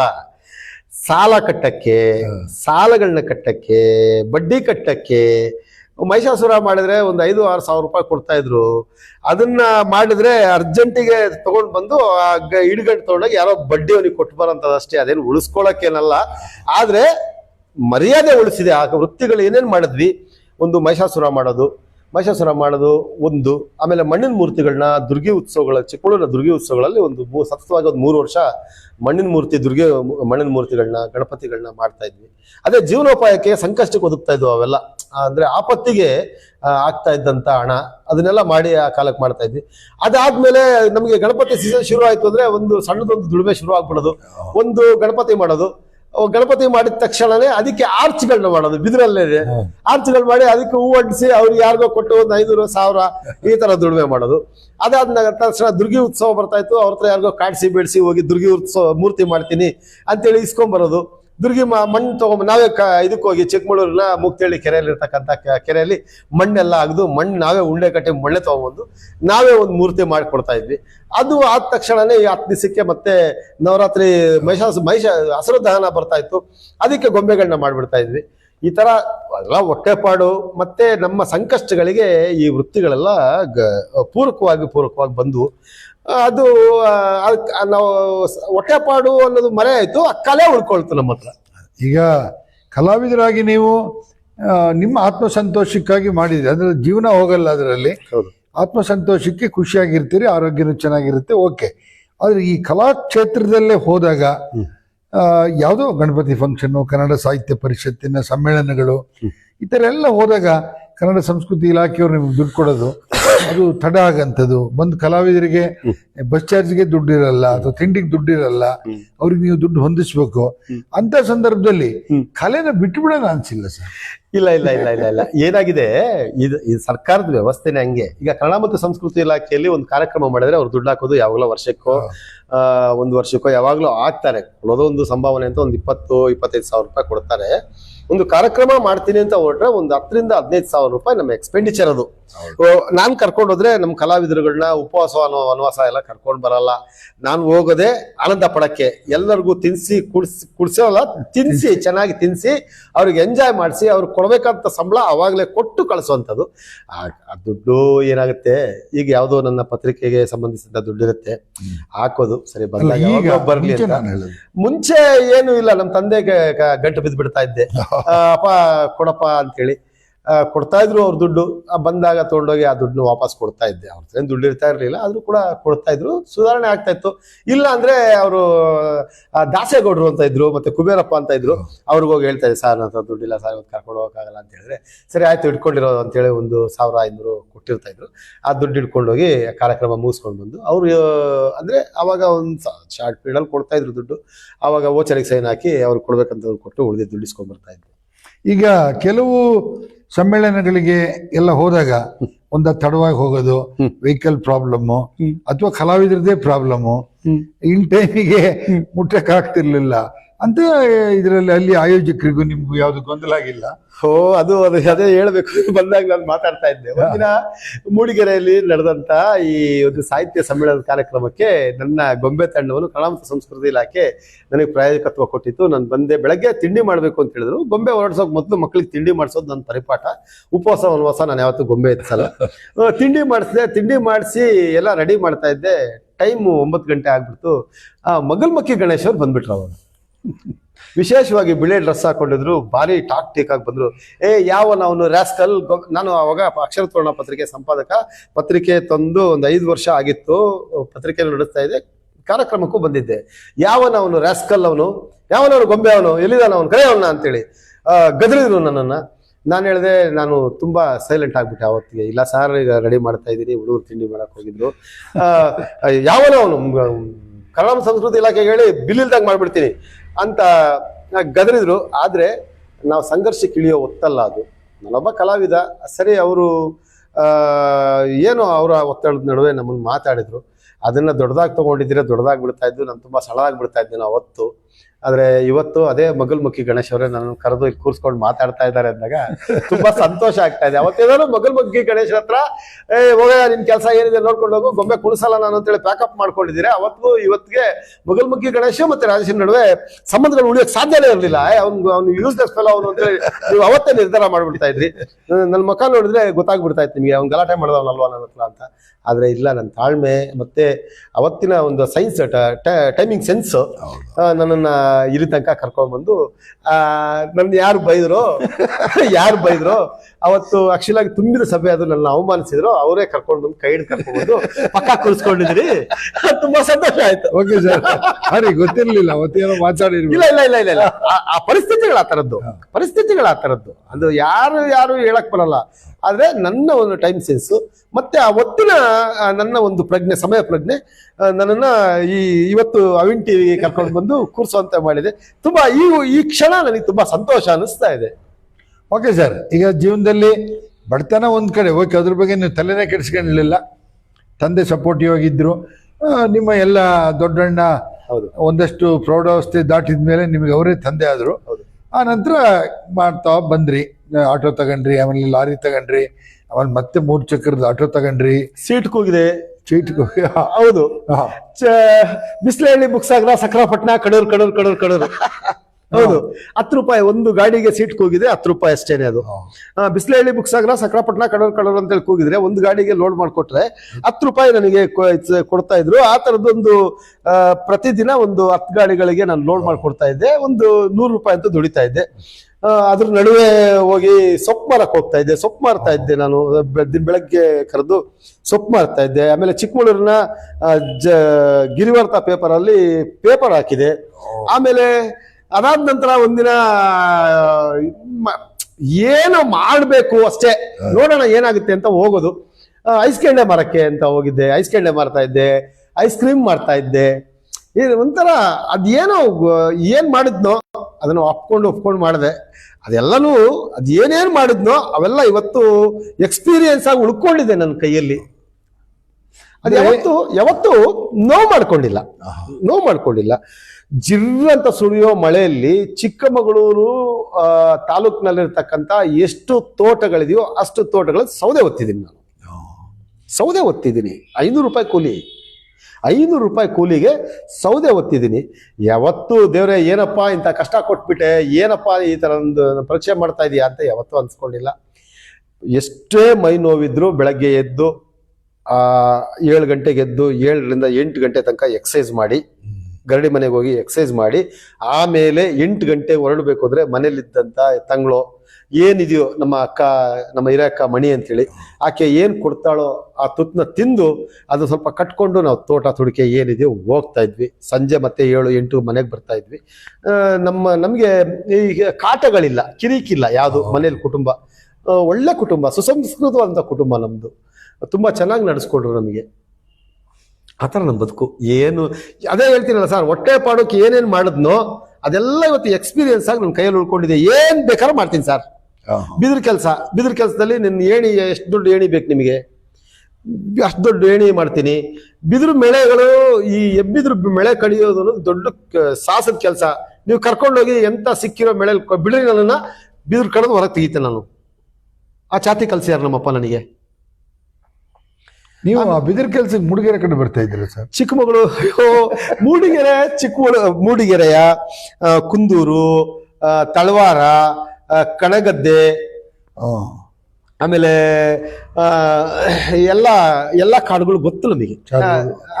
ಸಾರ್ಗೋಡು, ಕುಂದೂರು, ಕಣಗದ್ದೆ, ಚಂಡಗೋಡಿಂದ ಇಳಿದು ನಡ್ಕೊಂಡು ಹೋಗಿದೀವಿ ಸರ್. ನಮಗೆ ಬಸ್ಗಳಿರಲ್ಲ. ಚಂಡಗೋಡಿಂದ ಕಣಗದ್ದೆಗೆ ಮತ್ತೆ ಕುಂದೂರಿಗೆಲ್ಲ ಬರಕ್ಕೆ ಬಸ್ಗಳಿರಲ್ಲ. ಅವಾಗ ನಡ್ಕೊಂಡೋಗಿ ಬಿದಿರು ಕಡಿಯೋದು. ವಾರಾನುಗಟ್ಲೆ ಅಲ್ಲೇ ಶಾಲೆ ಕಟ್ಟೆಯಲ್ಲಿ ಬಿದಿರು ಕಡಿಯೋದು. ಆಗ್ಲೆಲ್ಲ ಬಿದಿರು ಕಡಿಯೋದು. ಶಾಲೆ ಕಟ್ಟೆಯಲ್ಲಿ ಬಂದು ಇರೋದು, ಅಡುಗೆ ಮಾಡ್ಕೊಂಡು ಅಲ್ಲೇ ಊಟ ಮಾಡಿ ಮಲಗಿ ಒಂದು 4 ದಿವಸ 5 ದಿವಸ ಆಲ್ಟ್ ಮಾಡಿದ್ದೆ ನಾನು. ಕಣಗದ್ದೆ ಶಾಲೆ ಆವರಣದಲ್ಲಿ ಮಾಡಿದ್ದೀವಿ ಕೆಲಸ. ಅವಾಗ ಒಂದು ದುಡಿಮೆ ಮಾಡ್ತಿದ್ರಿ, ಯಾವುದೇ ಥರದ ಅತ್ಯಾಸೆ ಇರಲಿಲ್ಲ. ಆದರೆ ಆ ಚೋಪಡಿಲಿ ಮಲಗ್ತಾ ಇದ್ರಲ್ಲ ಸರ್, ನಿದ್ದೆ ಬರ್ತಿತ್ತ? ಹಂಗಲ್ಲ. ಅದು ಜೋಪಡಿ ಅಂದ್ರೆ ಏನು ಇಲ್ಲ, ಕಂಬಗಳು. ಮನೆ ಅಂದ್ರೆ ಏನು, ನನ್ನ ಕಲ್ಪನೆ ಮನೆ ಅಂದ್ರೆ ಏನು ಅಂತಂದ್ರೆ ಸುತ್ತ ಕಂಬಗಳು, ಅದಕ್ಕೆ ತಗಲು ಹೊಡೆದಿದ್ರು. ಮೇಲೊಂದು ಸೂರು. ಅದು ನೀವು ಯಾವುದೇ ಮಳೆ ಬಂದ್ರು ಹಿಂದೆಯಿಂದಾನು ನೀರು, ಮುಂದೆಯಿಂದಾನು ನೀರು. ಮನೆ ತುಂಬಾ ನೀರು ತುಂಬ್ಕೊಬಿಡ್ತಾ ಇತ್ತು, ಮೇಲಿಂದಾನು ನೀರು ಸುರಿತಾ ಇತ್ತು. ಅದು ಮನೆ ನಮ್ದು. ಅದಕ್ಕೆ ಬಾಕ್ಲು ಅಂತ ಒಂದು ಬಾಕ್ಲಿತ್ತಷ್ಟೇ, ಎಲ್ಲಿಂದ ಹೆಂಗ್ ಬೇಕಾದ್ರೂ ಬರ್ಬೋದಿತ್ತು. ಆ ತರದೊಂದು ಮನೆ ನಮ್ದು. ಅದರಲ್ಲೇ 9 ಜನ ಮಕ್ಕಳು ಬದುಕಿದ್ವಿ. ನಮ್ಮ ಅಣ್ಣ ಎಲ್ಲ ಓದಿದ್ದು ಲೈಟ್ ಕಂಬದ ಬೆಳಕಲ್ಲೇ ಓದಿದ್ದು ನಮ್ಮ ಅಣ್ಣ. ಆದ್ರೆ ನಮ್ಗೆ ಆ ಫೀಲ್ ಕೊಡ್ಲಿಲ್ಲ ಸರ್ ನಮ್ಮ ತಂದೆ ಆ ಫೀಲ್ ಕೊಡ್ಲಿಲ್ಲ ನಮಗೆ. ನಾವು ಇರೋ ಮನೆ ಆ ಥರದ್ದಾದ್ರೂ ನಮ್ಮನ್ನ ಸಾಕಿದ ರೀತಿ ಎಲ್ಲ ಏನೇನ್ ತಂದ್ಕೊಟ್ಟು ಏನೇನ್ ಹಾಕ್ಸಿದ್ರು ಅದು ನಮ್ಗೆ ಅದು ಹೇಳಕ್ ಅಸಾಧ್ಯ. ಆ ಥರದ್ದೆಲ್ಲ ತಂದ್ಕೊಟ್ಯಾರೆ, ನಾವು ಧರಿಸ್ಕೊಂಡಿದೀವಿ, ಹಾಕೊಂಡಿದೀವಿ. ಆದರೆ ನಡೆಸಿದ ರೀತಿ ನಮ್ಗೆ ಯಾವತ್ತೂ ಆ ಫೀಲ್ ತರಲಿಲ್ಲ. ಆಮೇಲೆ ಒಂದು ದಿನ ನನ್ನ ಪ್ರೌಢಾವಸ್ಥೆಗೆ ಬಂದಾಗ ಒಂದು 4 ಮೂಲೆ ಗೋಡೆ ಇಟ್ಟಿದ್ರೆ ಚೆನ್ನಾಗಿರ್ತಾಯ್ತಪ್ಪ ನಮ್ಮ ಮನೆಗೆ ಅಂತೇಳಿ ಹೇಳ್ದೆ. ಆದರೆ ಅಷ್ಟೊತ್ತಿಗಾಗಲೇ ತೀರ್ಕೊಂಡ್ರವರು. ಅವ್ರ ಆಸೆ, ಮನೆ ಕಟ್ಟೋ ಆಸೆ ಈಡೇರಲಿಲ್ಲ. ಆಮೇಲೆ ನಮ್ಮ ಅಣ್ಣ ಮನೆ, ನಮ್ಮ ತಂದೆ ತಾಯಿ ಎಲ್ಲ ತೀರ್ಕೊಂಡ್ಮೇಲೆ ಮಕ್ಕಳೆಲ್ಲ ದಿಕ್ಕಾಪಾಲಾಗ್ಬಿಡ್ತಾರೆ ಅಂತೇಳಿ ನಮ್ಮ ತಂದೆ ಮಾಡಿದ್ದೊಂದು ಸಣ್ಣದೊಂದು ಸೈಟ್ ಇತ್ತು. ಆ ಸೈಟಲ್ಲಿ ಅವರೇ ಸ್ವಂತ ಬಂಡವಾಳ ಹಾಕಿ ಒಂದು ಮನೆ ಕಟ್ಟಿ ನಮ್ಮನ್ನೆಲ್ಲ ತೊಗೊಂಡಾಗ ಮಕ್ಕಳನ್ನ ಸುರಕ್ಷಿತವಾಗಿ ಗೂಡ್ನಲ್ಲಿ ಬಚ್ಚಿಟ್ಟಿದ್ರು ನಮ್ಮಣ್ಣ. ಆ ಥರ ಮನೆ ನಮ್ಮ ಬದುಕುಗಳು, ಪರಿಸ್ಥಿತಿಗಳು. ಹಾವು ಬರ್ತಾ ಇತ್ತು ನಮ್ಮ ಮನೆಗೆ. ಒಳ್ಳೆ ಹಾವು ಬಂದಿತ್ತು. ಹಾವು ಏನಿಲ್ಲ, ನಮ್ಮ ತಂದೆ ಏನ್ ಮಾಡ್ತಾ ಇದ್ರು, ಹಾವು ಬಂದಿತ್ತು. ಹಾವನ್ನು ತೊಗೊಂಡೋಗಿ ಹಾವು ನೋಡಿದ್ರು, ಹಾವಿದೆ ಅಂತೇಳಿ. ಒಂದು ರೇಡಿಯೋ ಇತ್ತು, ಅದಕ್ಕೆ ಟ್ಯೂನ್ ಮಾಡಿ ಸೌಂಡ್ ಜಾಸ್ತಿ ಕೊಟ್ಟು ಇಟ್ರು. ಮಲ್ಕೊಂಡ್ರೆ ಹೋಗುತ್ತೆ, ಅದೇನಿರಲ್ಲ ಅಂತೇಳಿ ಮಲಗಿಸಿದ್ರು ನಮ್ಮನ್ನ. ಅದು ಯಾವುದೋ ಹೊತ್ತಲ್ಲಿ ಎಲ್ಲೋ ಐತೆ ಏನೋ ಅಷ್ಟು ಗೊತ್ತಿಲ್ಲ. ಒಟ್ರಾಸಿ ಇಲಿ ಹೆಗ್ಗಳುಗಳ ಆವಾಸ ಸ್ಥಾನ ಆಗಿತ್ತು ನಮ್ಮನೆ. ಅಂತ ಮನೇಲಿ ಒಂದು ವಾಸ. ಒಟ್ರಾಸಿ ಏನೋ ಫೀಲ್ ಆಗ್ಲಿಲ್ಲ ನಮ್ಗೆ, ಆ ಸಣ್ಣದ್ರಲ್ಲಿ ಫೀಲ್ ಆಗ್ಲಿಲ್ಲ. ಕಡೆಗೆ ಒಂದು ಬಯಲು ದೇಶಕ್ಕೆ ಹೋಗ್ಬೇಕಾದ್ರು ಬಯಲು ದೇಶನೇ ಇದ್ದಿದ್ದು ನಮ್ದು. ಹಿಂದ್ಗಡೆ ಎಲ್ಲ ಹೋಗ್ತಾ ಇದ್ವಿ ಚಂಬಿಡ್ಕೊಂಡು, ಮಕ್ಕಳೆಲ್ಲ ಹೆಣ್ಮಕ್ಳು ಸೇರಿದಂತೆ ಹೋಗ್ತಾ ಇದ್ವಿ. ಆ ದಿನಮಾನಗಳು ತುಂಬಾ ಸಂಕಷ್ಟ ಅಂತ ಅನಿಸ್ತಾ ಇತ್ತು. ಆದ್ರೆ ಈಗ ನೆನೆಸ್ಕೊಂಡ್ರೆ ಅವೆಲ್ಲ ಸಂಕಷ್ಟ ಅಂತ ಅನಿಸ್ತಾ ಇದೆ. ಆದ್ರೆ ಅವತ್ತೇನು ಅನ್ಸಿಲ್ಲ ನಮಗೆ, ಬದುಕಿದ್ವಿ ಅಷ್ಟೇ. ಬದುಕಿದ್ವಿ. ಈಗ ತಂದೆ ತಾಯಿ ತೀರೋಗಿದ್ದಾರೆ, ಆದ್ರೆ ಆ ಚೋಪಡಿ ಮನೆ ಅದೆಲ್ಲ ಇವತ್ತು ಕನಸು ಅಲ್ಲ, ಬಂದ್ ನಿಜ. ಬಟ್ ಇವತ್ತಿಲ್ಲ ಬಿಡಿ, ಇವತ್ತು ಆ ಥರ ಇಲ್ಲ. ಇವತ್ತು ಎಲ್ಲರೂ ನೀವು ಒಂದು ವ್ಯವಸ್ಥೆನಲ್ಲಿದ್ದೀರಿ, ಹೆಣ್ಮಕ್ಳಾಗ್ಲಿ ಗಂಡು ಮಕ್ಳಾಗ್ಲಿ. ಬಟ್ ನಿಮ್ಗೆ ಈಗ ನಾನು ಇವತ್ತು ಒಳ್ಳೆ ಸ್ಥಿತಿನಲ್ಲಿ ಇದ್ದೀನಿ, ನನ್ನ ತಂದೆ ತಾಯಿ ಇರ್ಬೇಕಿತ್ತು ಅಂತ ಅನ್ಸಲ್ವಾ ಸರ್? ತುಂಬಾ ಮಿಸ್ ಮಾಡ್ಕೊಳ್ತೀವಿ ಅನ್ಸುತ್ತೆ. ತುಂಬಾ ಮಿಸ್ ಮಾಡ್ಕೊಳ್ತೀವಿ ನಾವು ಅವ್ರನ್ನ. ಯಾಕೆಂದ್ರೆ ಪ್ರತಿದಿನ ಪ್ರತಿ ತುತ್ತೂನು ಅವ್ರ ಶ್ರಮದ್ದೇ ನಾವು ತಿಂದಿರೋದು. ಪ್ರತಿ ತುತ್ತು ಅವ್ರ ಶ್ರಮದ್ದೇ ತಿಂದಿರೋದು. ಅಂದ್ರೆ ಇಂಥ ಹೊತ್ತಲ್ಲಿ ಜೊತೆಲಿದ್ರೆ ತುಂಬಾ ಚೆನ್ನಾಗಿರ್ತಾ ಇತ್ತು. ಅಂದ್ರೆ ಸಮಯಗಳು ಅವ್ರು ಪಟ್ಟಂತ ಕಷ್ಟ ಅವ್ರನ್ನ ಜಲ್ದಿ ಕರ್ಕೊಂಡ್ಬಿಡ್ತು. ತುಂಬಾ ಮಿಸ್ ಮಾಡ್ಕೊಳ್ತಾ ಇದೀವಿ ಅಂತ ಈಗಲೂ ಅನ್ಸುತ್ತೆ. ತುಂಬಾ ಕಾಡಿಸ್ತಾರೆ ಸರ್. ಪ್ರತಿ ವಿಚಾರದಲ್ಲೂ, ಪ್ರತಿ ಸಮಯಕ್ಕೆ ಹೋದ್ರು ಅವ್ರು ಹೇಳ್ದಂತ ದಾರಿ, ಅವ್ರು ಹೇಳ್ಕೊಟ್ಟಂಥದ್ದು ಅನುರಣಿಸ್ತಾ ಇದೆ ನನ್ನ ಕಿವಿಯಲ್ಲಿ. ಇವತ್ತಿಗೂ ಅನುರಣಿಸ್ತಾ ಇದೆ. ಇವತ್ತೇನಾದ್ರು ದಾರಿಲಿದ್ದೀವಿ, ಸರಿದಾರಿಲಿದ್ದೀವಿ ಅಂದ್ರೆ ಅವರು ಹೇಳ್ಕೊಟ್ಟಂತ ಪಾಠಗಳು, ಅವ್ರು ಹೇಳ್ಕೊಟ್ಟಂತ ಕಥೆಗಳು. ತುಂಬಾ ಕಥೆಗಳು ಹೇಳ್ತಾ ಇದ್ರು ಸರ್ ನಮಗೆ. ಅವ್ರ ಜೀವನದ ಕಥೆಗಳು ತುಂಬಾ ಹೇಳ್ತಾ ಇದ್ರು. ಕೆಲಸ ಮಾಡ್ತಾನೆ ಮಕ್ಕಳನ್ನೆಲ್ಲ ಹಿಂಗೆ ಕೂರಿಸ್ಕೊಂಡು ಅವ್ರಿಗೆ ಕಷ್ಟಪಟ್ಟಂತ ಕಷ್ಟಗಳು, ಅವ್ರು ಮಾಡಿದಂತ ಕೆಲಸಗಳು, ಸಮಾಜ ಏನ್ ಹೇಳುತ್ತೆ, ಸಮಾಜಕ್ಕೆ ನಾವ್ ಹೆಂಗಿರ್ಬೇಕು, ಸಮಾಜದ ಜೊತೆ ಪ್ರೀತಿ ಹೇಗೆ ತಗೊಳ್ಬೇಕು ನಾವು ಅನ್ನೋದನ್ನು ತುಂಬಾ ಚೆನ್ನಾಗಿ ಹೇಳ್ಕೊಟ್ಟಿದ್ದಾರೆ ಸರ್. ಅವರು ತುಂಬಾ ಚೆನ್ನಾಗಿ ಹೇಳ್ಕೊಟ್ಟಿದ್ದಾರೆ, ಹೇಗೆ ಬದುಕ್ಬೇಕು ಸಮಾಜದಲ್ಲಿ ಅಂತ ತುಂಬಾ ಚೆನ್ನಾಗಿ ಹೇಳ್ಕೊಟ್ಟಿದ್ದಾರೆ. ಹಾಗಾಗಿ ಆ ದಾರಿ ನಮ್ಗೆ ತುಂಬಾ ಪ್ರತಿದಿನ ಅವ್ರು ನಮ್ಮ ಭೌತಿಕವಾಗಿ ನಮ್ಮ ಜೊತೆಲಿ ಇಲ್ಲದೆ ಇರ್ಬೋದು, ಆದ್ರೆ ಅವ್ರು ಹೇಳ್ಕೊಟ್ಟಂತ ವಿಚಾರಧಾರೆಗಳ ಮೂಲಕ ಇವತ್ತಿಗೂ ನಮ್ಮ ತಂದೆ ನಮ್ಮ ಜೀವಂತ ನಮ್ಮ ಎಲ್ಲ ಮಕ್ಕಳ ಜೊತೆಲೂ ಇದ್ದಾರೆ. ನೋಡಿ ವೀಕ್ಷಕರೇ, ಒಬ್ಬ ವ್ಯಕ್ತಿಯ ಹಿಂದೆ ಎಷ್ಟು ಬಡತನ ಇರುತ್ತೆ, ಎಷ್ಟು ಕಥೆ ಇರುತ್ತೆ. ಇವತ್ತಿನ ಒಳ್ಳೆ ಕೋಟ್ ಹಾಕೊಂಡು ಇವತ್ತು ನೀಟಾಗಿ ಬಂದಾರೆ ಅಂದರೆ ಆ ನೋವು ಇವತ್ತೂ ಇದೆ. ಅದ್ರ ಹಿಂತಿರುಗಿ ನೋಡಲಿಲ್ಲ. ಟೋಟಲಿ ಇವ್ರ ಫ್ಯಾಮಿಲಿ 9 ಜನನೂ ಚೆನ್ನಾಗಿದ್ದಾರೆ ಅಂದರೆ ಗಾಡ್ ಈಸ್ ಗ್ರೇಟ್. ಅದು ತಂದೆ ತಾಯಿಯ ಒಂದು ಆಶೀರ್ವಾದ. ನಾನು ಯಾಕೆ ರಾಜೇಶ್ ಅವ್ರನ್ನ ಕರೆದೆ ಇಂಟರ್ವ್ಯೂಗೆ ಅಂದರೆ ಹೀಗೆ ಹೇಳಿರು, ಸಾಹಿತ್ಯ ಸಮ್ಮೇಳನದ ಗಲಾಟೆ ನಂಗೆ ಗೊತ್ತೇ ಇಲ್ಲ, ಅವ್ರು ಇಲ್ಲಿ ಹೇಳತ್ತಿಗೆ ಗೊತ್ತು. ನಾನು ಮೂಡಿಗೆರೆ ತಾಲೂಕು ಕನ್ನಡ ಸಾಹಿತ್ಯ ಪರಿಷತ್ ಅಧ್ಯಕ್ಷ ಆದಾಗ ನಮಗೊಂದು ಹುಚ್ಚು ಏನಂದರೆ ಸಿಕ್ಕಾಪಟ್ಟೆ ಕಾರ್ಯಕ್ರಮ ಮಾಡೋದು. ಆ ಕಾರ್ಯಕ್ರಮಗಳೆಲ್ಲ ಪೇಪರಲ್ಲಿ ಬರಬೇಕು. ಪತ್ರಿಕೆಯವರಿಗೆ ಕೊಟ್ಟರೆ ಅವರು ಇವತ್ತು ಕೊಟ್ಟರೆ ಒಂದು ದಿವಸ ಬರ್ತಿರ್ಲಿಲ್ಲ, 3 ದಿನ ಬರ್ತಿರಲಿಲ್ಲ, ಹೀಗೆಲ್ಲ. ನನಗೆ ಮೋಹನ್ ಶೆಟ್ಟರ್ ಅಂತೇಳಿ ತಾಲೂಕು ನಮ್ಮ ಬಣಕಲ್ ಕಾಸಪ್ಪ ಅಧ್ಯಕ್ಷರು ಮೋಹನ್ ಶೆಟ್ಟರ್ ಇದ್ದರು. ಅವ್ರು ಹೇಳಿದ್ರು ಕೊಟ್ಟಿಗೆಹಾರದಲ್ಲಿ ಪತ್ರಕರ್ತರ ಬಳಗ ಇದೆ, ಬನ್ನಿ ಅಲ್ಲಿಗೆ ಹೋಗೋಣ ಅಂತ. ನಾವು ಒಂದು 15 ಕಿಲೋಮೀಟರ್ ಆದರೆ ನಾನು ಯಾವಾಗಲೂ ಅಲ್ಲಿ ಹೋಗ್ತಿದ್ದೆ ಅವ್ರ ಜೊತೆ. ಹೋಗಿ ಅಲ್ಲಿ ಪೇಪರ್ಗೆ ವಿಚಾರಗಳನ್ನ ಕೊಡೋಂಥದ್ದು. ಇವತ್ತು ಹಿಂಗೆ ನಡೀತು, ನಿನ್ನೆ ಇದು ಅದು ಅವ್ರ ಜೊತೆ ಜಗಳ ಆಡಿದ್ದಿದೆ. ಯಾಕೆ ಬರಲಿಲ್ಲ, ಒಂದು ಬಂದು ನಾವು 3 ವಿಚಾರ ಕೊಟ್ಟಿದ್ದು, ಒಂದೇ ಯಾಕೆ ಬಂತು, ಹೀಗೆಲ್ಲ ಜಗಳ ಆಡಿದೆ. ಒಂದು ದಿವಸ ನಂದೀಶ್ ಅವರು ಅವ್ರ ಪತ್ರಿಕೆಯವರೆಲ್ಲ ಮಾತಾಡ್ತಾ ಅಕ್ಷರ ತೋರಣ ಅನ್ನೋದಿದೆ, ಈ ಗಣೇಶ್ ಅವರು ಭಾಳ ಸ್ಪೀಡು, ರಾಜೇಶ್ ಅವರು ಹಂಗೆ ಭಾಳ ಸ್ಪೀಡಲ್ಲಿದ್ದಾರೆ, ಅಲ್ಲಿ ಕಳಿಸೋಣ ನ್ಯೂಸ್ ಅಂತೇಳಿ ಅಕ್ಷರ ತೋರಣಕ್ಕೆ ಕಳಿಸಿರು. ನಾವು ಅವ್ರಿಗೆ ನ್ಯೂಸ್ ಕೊಟ್ಟಿರೋದು 7:45. ಅವ್ರು ನ್ಯೂಸ್ ಮಾಡಿ ಎಲ್ಲ ಕಳಿಸತ್ತೆ ಹೆಚ್ಚು ಕಡಿಮೆ 8 ಗಂಟೆ ಆಗಿದೆ. ನಾವಿನ್ನು ಹೋಗ್ತೀವಿ ಅಂದರೆ ಅವ್ರು ಹೇಳಿದ್ರು ನ್ಯೂಸ್ ಬಂದಿರ್ತದೆ ನೋಡಿ, ನಿಮಗೇನಾರ ಇದು ಬರದೇ ಇದ್ದರೆ ನಾನು ನಾಳೆ ಬೆಳಿಗ್ಗೆ ಕಳಿಸ್ತೀನಿ ನೋಡಿ. ಬಂದು ನೋಡಿದೆ 10 ಗಂಟೆ 1 ನಿಮಿಷ ಆಗಿದೆ. ಟಣ್ಣಂತ ಮೊಬೈಲು ನೋಡ್ತೀನಿ, ಮೆಸೇಜ್ ಬಂದ, ಇದಕ್ಷರ ತೋರಣ ಪತ್ರಿಕೆ. ಇಷ್ಟು ದೊಡ್ಡ ಪತ್ರಿಕೆ, ಅಲ್ಲಿ ನಮ್ದು ಎಲ್ಲಿ ಬಂದಿದೆ ವಿಚಾರ ಅಂತ ನೋಡಿದ್ರೆ ಒಂದು ಬಾಕ್ಸಲ್ಲಿ ಬಂದಾಗಿದೆ. ಅದು ಕೂಡಲೇ ಸ್ಕ್ರೀನ್ಶಾಟ್ ತೆಗೆದು ಸ್ಟೇಟಸ್ಗೆ ಹಾಕಾಯಿತು. ಅದು ಒಂದು ನಮಗೆ ರಾಜೇಶ್ ಅವರೇ, ಒಂದು ಕನ್ನಡ ಸಾಹಿತ್ಯ ಪರಿಷತ್ತಿನ ರಾಜ್ಯಾಧ್ಯಕ್ಷರು ಮೂಡಿಗೆರೆಯನ್ನು ತಿರುಗಿ ನೋಡೋದಕ್ಕೆ ಆ ನ್ಯೂಸ್ ನೋಡಿದ್ದು ಕಾರಣಕ್ಕೆ ನೀವು ಒಬ್ಬರು ಪಾತ್ರ. ಯಾಕೆಂದರೆ ಅವ್ರು ಸ್ವಲ್ಪ ನ್ಯೂಸನ್ನೇ ಜಾಸ್ತಿ ನೋಡ್ತಾ ಇದ್ರು. ಹಾಗಾಗಿ ಮೂಡಿಗೆರೆ ಅಂದರೆ ಎಲ್ಲಿ, ಬಣಕಲ್ ಎಲ್ಲಿ ಅಂತ. ಹಾಗಾಗಿ ಅವತ್ತು ಅಕ್ಷರ ತೋರಣಕ್ಕೆ ಕಳ್ಸಕ್ಕೆ ಶುರು ಮಾಡಿದ ಮೇಲೆ ನಮಗೊಂದು ನಿಮ್ಮನ್ನೊಂದು ದಿವಸ ಮಾತಾಡಿಸ್ಬೇಕು, ನಿಮ್ಮ ಆಫೀಸ್ ಎಲ್ಲಿ ಅಂತೆಲ್ಲ ಇತ್ತು. ಬಟ್ ಯಾಕೋ ಆಗಲಿಲ್ಲ. ಈಗ ನಾನು ಮೊನ್ನೆ ಕೂತ್ಕೊಂಡು ಯೋಚನೆ ಮಾಡಿದೆ, ರಾಜೇಶ್ ಅವ್ರನ್ನ ಕರೆಸ್ಬೇಕು ಅಂತ ಒಂದು ಯೋಚನೆ ಮಾಡಿದೆ. ನೋಡೋಣ, ಫೋನ್ ಮಾಡೋಣ ಅಂತ ಫೋನ್ ಮಾಡಿದೆ. 4 ದಿವಸ ಆಗಲ್ಲ ಅಂದರು. ಓಕೆ, ಮಂಗಳವಾರ ಬರ್ತೀನಿ ಊರಿಗೆ ಅಂತಂದ್ರು. ಓಕೆ, ನಿನ್ನೆ ಫೋನ್ ಮಾಡಿದೆ. ಓಕೆ, ನಾಳೆ ಬರ್ತೀನಿ ಅಂತಂದರು. ಒಂದಷ್ಟು ಫೋಟೋ ಕಳಿಸಿ ಅಂದು, ಇನ್ನೊಂದು ತಾಂತ್ರಿಕ ಕಾರಣದಿಂದ ಬರ್ತಾ ಇಲ್ಲ, ಇರಲಿ. ಹಾಗಾಗಿ ರಾಜೇಶ್ ಅವ್ರಿಗೂ ನಮಗೂ, ನಾನು ನೋಡೇ ಇಲ್ಲ ಅವ್ರನ್ನ. ಸ್ಟುಡಿಯೋಕ್ಕೆ ಬಂದ ಮೇಲೆ ನೋಡಿದ್ದೆ ರಾಜೇಶ್ ಅವ್ರನ್ನ ಹೊರತು ನಾನು ಮುಂಚೆ ನೋಡಿದ್ದು ನಿಮ್ಮನ್ನು ಬರೀ ಫೋಟೋದಲ್ಲಿ. ಹಾಗಾಗಿ ರಾಜೇಶ್ ಅವ್ರನ್ನ ಕರೆದ್ವಿ.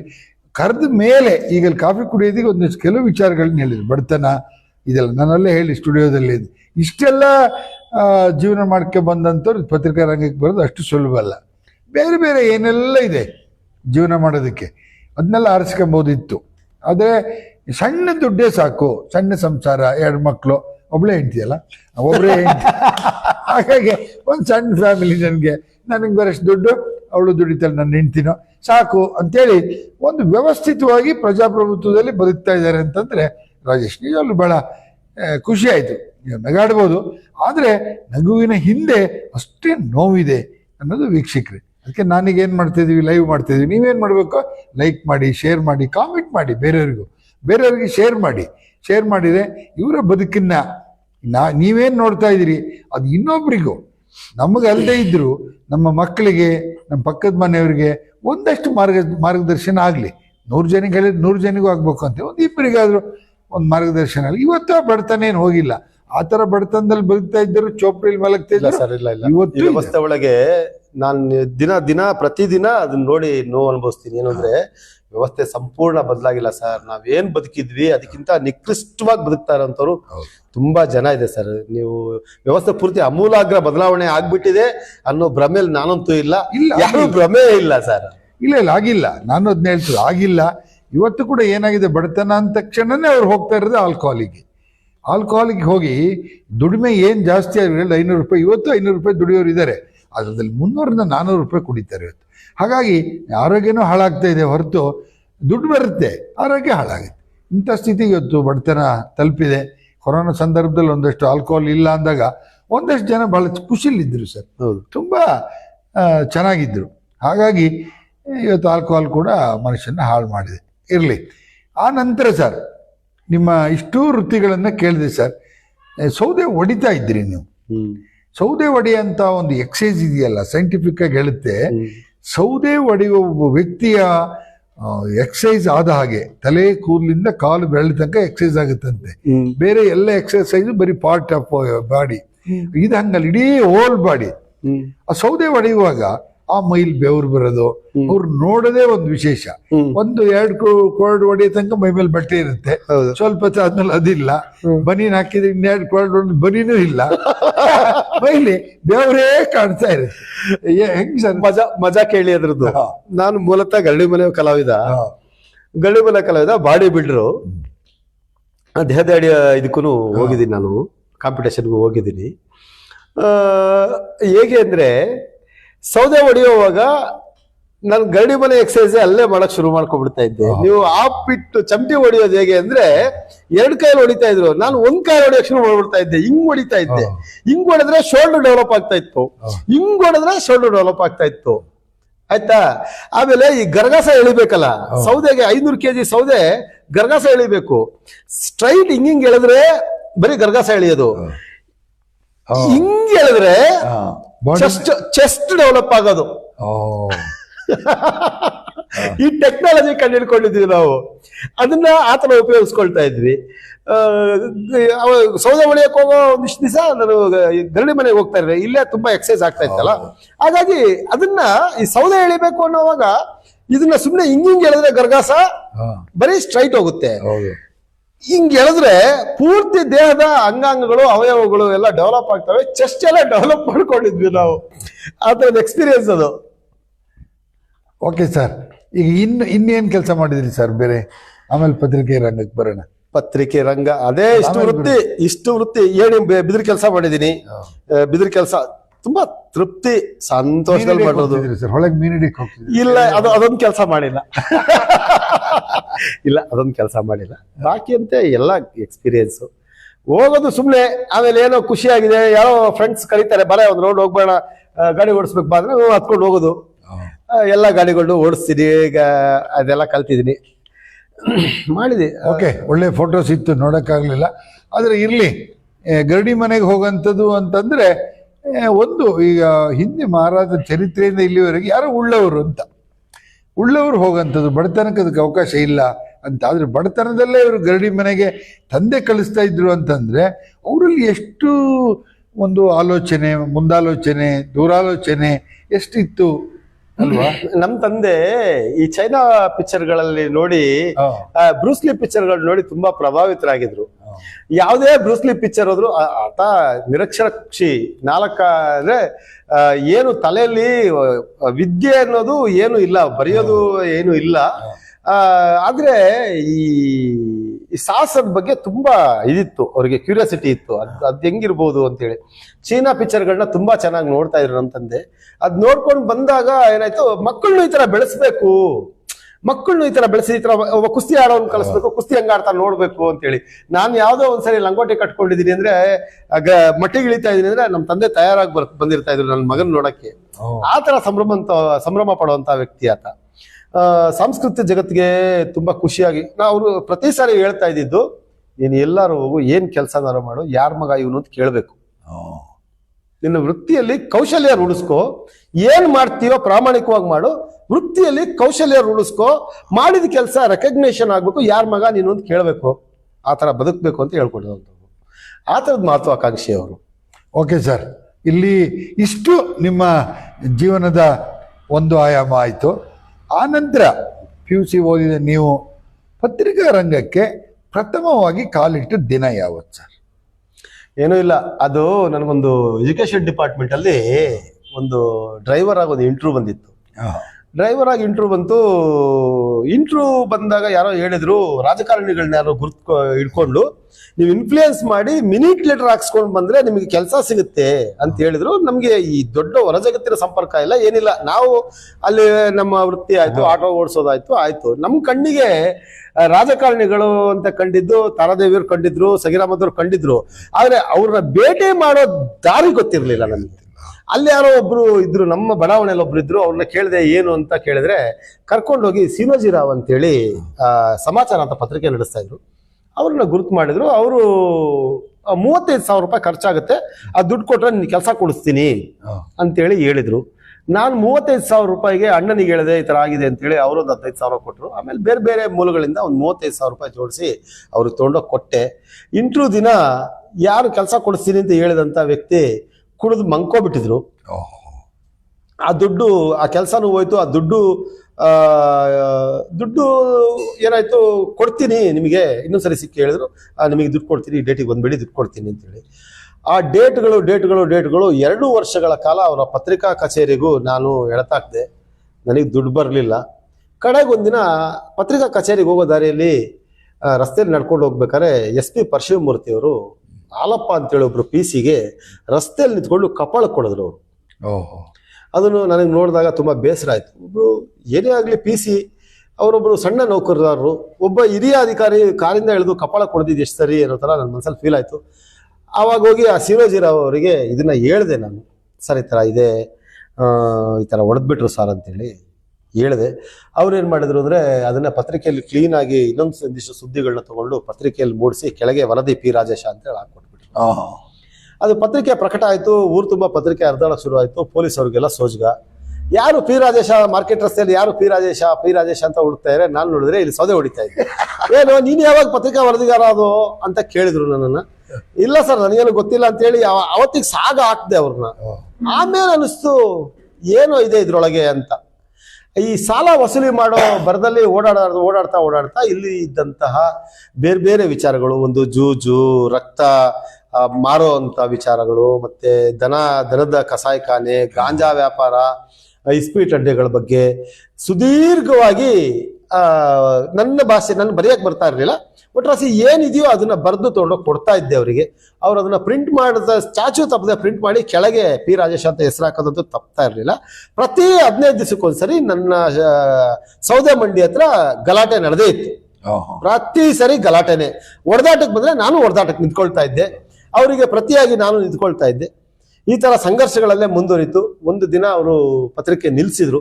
ಆಮೇಲೆ ಇನ್ನೊಬ್ರು ಬಂದು ಇನ್ನು ಪತ್ರಿಕೆ ಮಾಡ್ತಾ ಇದ್ದೀನಿ, ಜೊತೆಲಿ ಬನ್ನಿ ಹೋಗೋಣ ಅಂತ ಹೇಳಿ ಕರೆದ್ರು.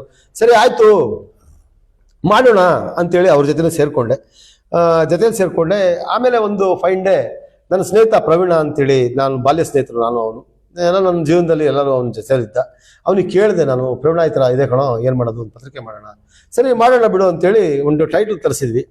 ಅಲ್ಲೇ ಯಾರೋ ಪತ್ರಿಕೆ ಟೈಟ್ಲಿನ ವಿಚಾರ ಚರ್ಚೆ ಆಗಿದ್ದಿಲ್ಲ ಅಂದ್ರೆ ಯಾವ್ದೋ ಸಣ್ಣದೊಂದು ಟೀ ಕ್ಯಾಂಟೀನ್ ಅಲ್ಲಿ ಟೀ ಕುಡಿತಾ ಚಿತ್ರಾನ್ನ ತಿಂತ ನಾವು ಒಂದಿಷ್ಟು ಜನ ಹುಡುಗರೆಲ್ಲ ಸೇರ್ಕೊಳ್ತಾ ಇದ್ವಿ. ಆ ಚಿತ್ರಾನ್ನ ತಿಂತಾ ಇದ್ದಂತ ಭಿಕ್ಷುಕರು ಯಾರೋ ಹೇಳಿದ್ರು, ಒಂದು ಅಕ್ಷರ ತೋರಣ ಅಂತ ಮಾಡ್ರಿ ಅಂತ ಹೇಳಿದ್ರು. ನಾವು ಕೊಟ್ಟಂತ ಟೈಟ್ಲ್ ಹೆಸರಲ್ಲಿ ಅಕ್ಷರ ತೋರಣ ಅನ್ನೋದನ್ನು ಒಂದು ಸೇರಿಸಿ ಕೊಟ್ವಿ. ನಮ್ಮ ನಸೀಬಿಗೆ ಆ ಭಿಕ್ಷುಕ ಹೇಳಿದ್ದ ಅಕ್ಷರ ತೋರಣನೇ ಬಂತು. ಅದು 15 ದಿವಸಕ್ಕೊಂದು ಪತ್ರಿಕೆ ಬಂತು. ಸೌದೆ ಮಂಡಿ ಒಳಗೆ ಪತ್ರಿಕೆ ಆರಂಭ ಆಯ್ತು. ಪತ್ರಿಕೆನ ಮೊದಲನೇ ಮುದ್ರಣ ತೆಗೆದು ಇನಾಗ್ರೇಷನ್ ಮಾಡಿಸಿದ್ವಿ. ಇನಾಗ್ರೇಷನ್ ಆಯ್ತು. ಮುಂದೇನು ಅಂತ ಕೇಳಿದ್ರೆ ಪ್ರತಿ 15 ದಿವಸಕ್ಕೊಂದ್ಸರಿ ಪತ್ರಿಕೆ ತರಬೇಕು, ನಮ್ಮ ಹತ್ರ ದುಡ್ಡಿಲ್ಲ. ಅದಕ್ಕೆ ಏನ್ ಮಾಡ್ಬೇಕು ಅಂತ ಯೋಚನೆ ಮಾಡಿದ್ವಿ. ಸೌದೆ ಹೊಡಿತಾ ಇದ್ದೆ, ಅದ್ರ ಕೂಲಿ ಜೀವನೋಪಾಯ ನಡೀತಾ ಇತ್ತು. ಪತ್ರಿಕೆಗೋಸ್ಕರ ಏನ್ ಮಾಡ್ಬೇಕು ಅಂತ ಕೇಳಿದ್ರೆ, ನನ್ನ ಚಿಕ್ಕಮಗಳೂರಿನಂತ ಸಹೃದಯರು ಯಾರನ್ನು ನನಗೆ ತಿಳಿದವ್ರಿಗೆ ಕೇಳಿದೆ. ಒಂದಿಷ್ಟು ಜನ ನನಗೂ ಕೊಟ್ಟರು, ಸಹಕಾರ ಮಾಡಿದ್ರು. ಅವತ್ತು ಒಂದು ಸಣ್ಣ ಪುಟ್ಟ 500, 1000, 250, 300 ಎಲ್ಲ ಕೊಟ್ಟು ಆ ಪತ್ರಿಕೆ ಸುದೀರ 2 ವರ್ಷಗಳ ಕಾಲ ಒಳ್ಳೆ ಪ್ರಯಾಣ ಮಾಡ್ತು. ಅದಕ್ಕೆ ಕಾಲಕ್ಕೆ ನನ್ನ ಕೌಶಲ್ಯನು ನಾನು ಹೆಚ್ಚಿಸ್ಕೊಂಡೆ. ಪ್ರತಿ ಯಾವುದೇ ಕಾರ್ಯಕ್ರಮ ನಡೆದ್ರು ಆ ಕಾರ್ಯಕ್ರಮದ ಬಗ್ಗೆ ವಿಶೇಷ ಸಂಚಿಕೆಗಳನ್ನ ಮಾಡೋದ್ರ ಮೂಲಕ ಒಂದಿಷ್ಟು ಜಾಹೀರಾತುಗಳನ್ನ ತಗೊಂಡೆ. ಜಾಹೀರಾತುಗಳು ಕೊಟ್ಟರು, ನನಗೆ ನನ್ನ ಪತ್ರಿಕೆಗೆ ಕೊಟ್ಟರು. ನಾನು ಶ್ರಮ ವಹಿಸಿ ಕೆಲಸ ಮಾಡಿದೆ.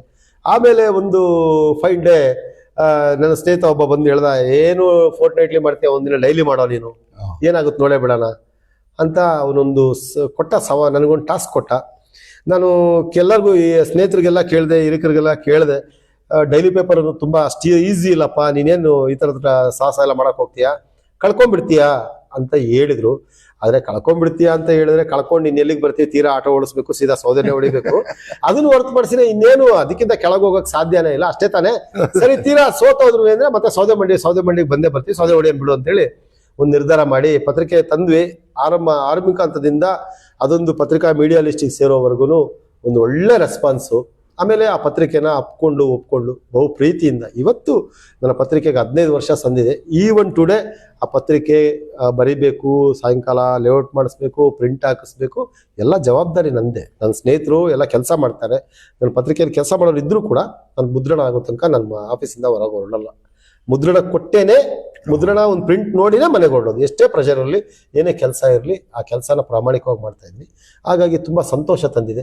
ಆಮೇಲೆ ನೀವು ಹೇಳಿದಂತೆ ರಾತ್ರಿ 10 ಗಂಟೆಗೆ ಏನಾಗುತ್ತೆ ಅಂದರೆ, ಜಿಲ್ಲೆಯ ಮೂಲೆಯಲ್ಲಿ ಪತ್ರಿಕೆಯನ್ನು ತಲುಪಿಸೋದು ಕಷ್ಟ ಇದೆ. ಈ ರಾಜ್ಯ ಮಟ್ಟದ ಪತ್ರಿಕೆಗಳ ಆ ಸ್ಪರ್ಧೆ ನಡುವೆ ಅದಕ್ಕೆ ಏನು ಮಾಡಿದ್ರೆ, ಪ್ರತಿ ತಾಲೂಕಿನ ಪ್ರತಿ ಜಿಲ್ಲೆಯ ಪ್ರತಿ ತಾಲೂಕುಗಳಲ್ಲೂ ನನ್ನ ಸ್ನೇಹಿತರದ ಮೂಲಕ ಒಂದು 2-3 ವಾಟ್ಸಪ್ ಗ್ರೂಪ್ಗಳು, ಒಂದು ತಾಲೂಕಿಗೆ ಒಂದು 2-3 ವಾಟ್ಸಪ್ ಗ್ರೂಪ್ಗಳನ್ನ ಮಾಡಿದ್ದೀನಿ.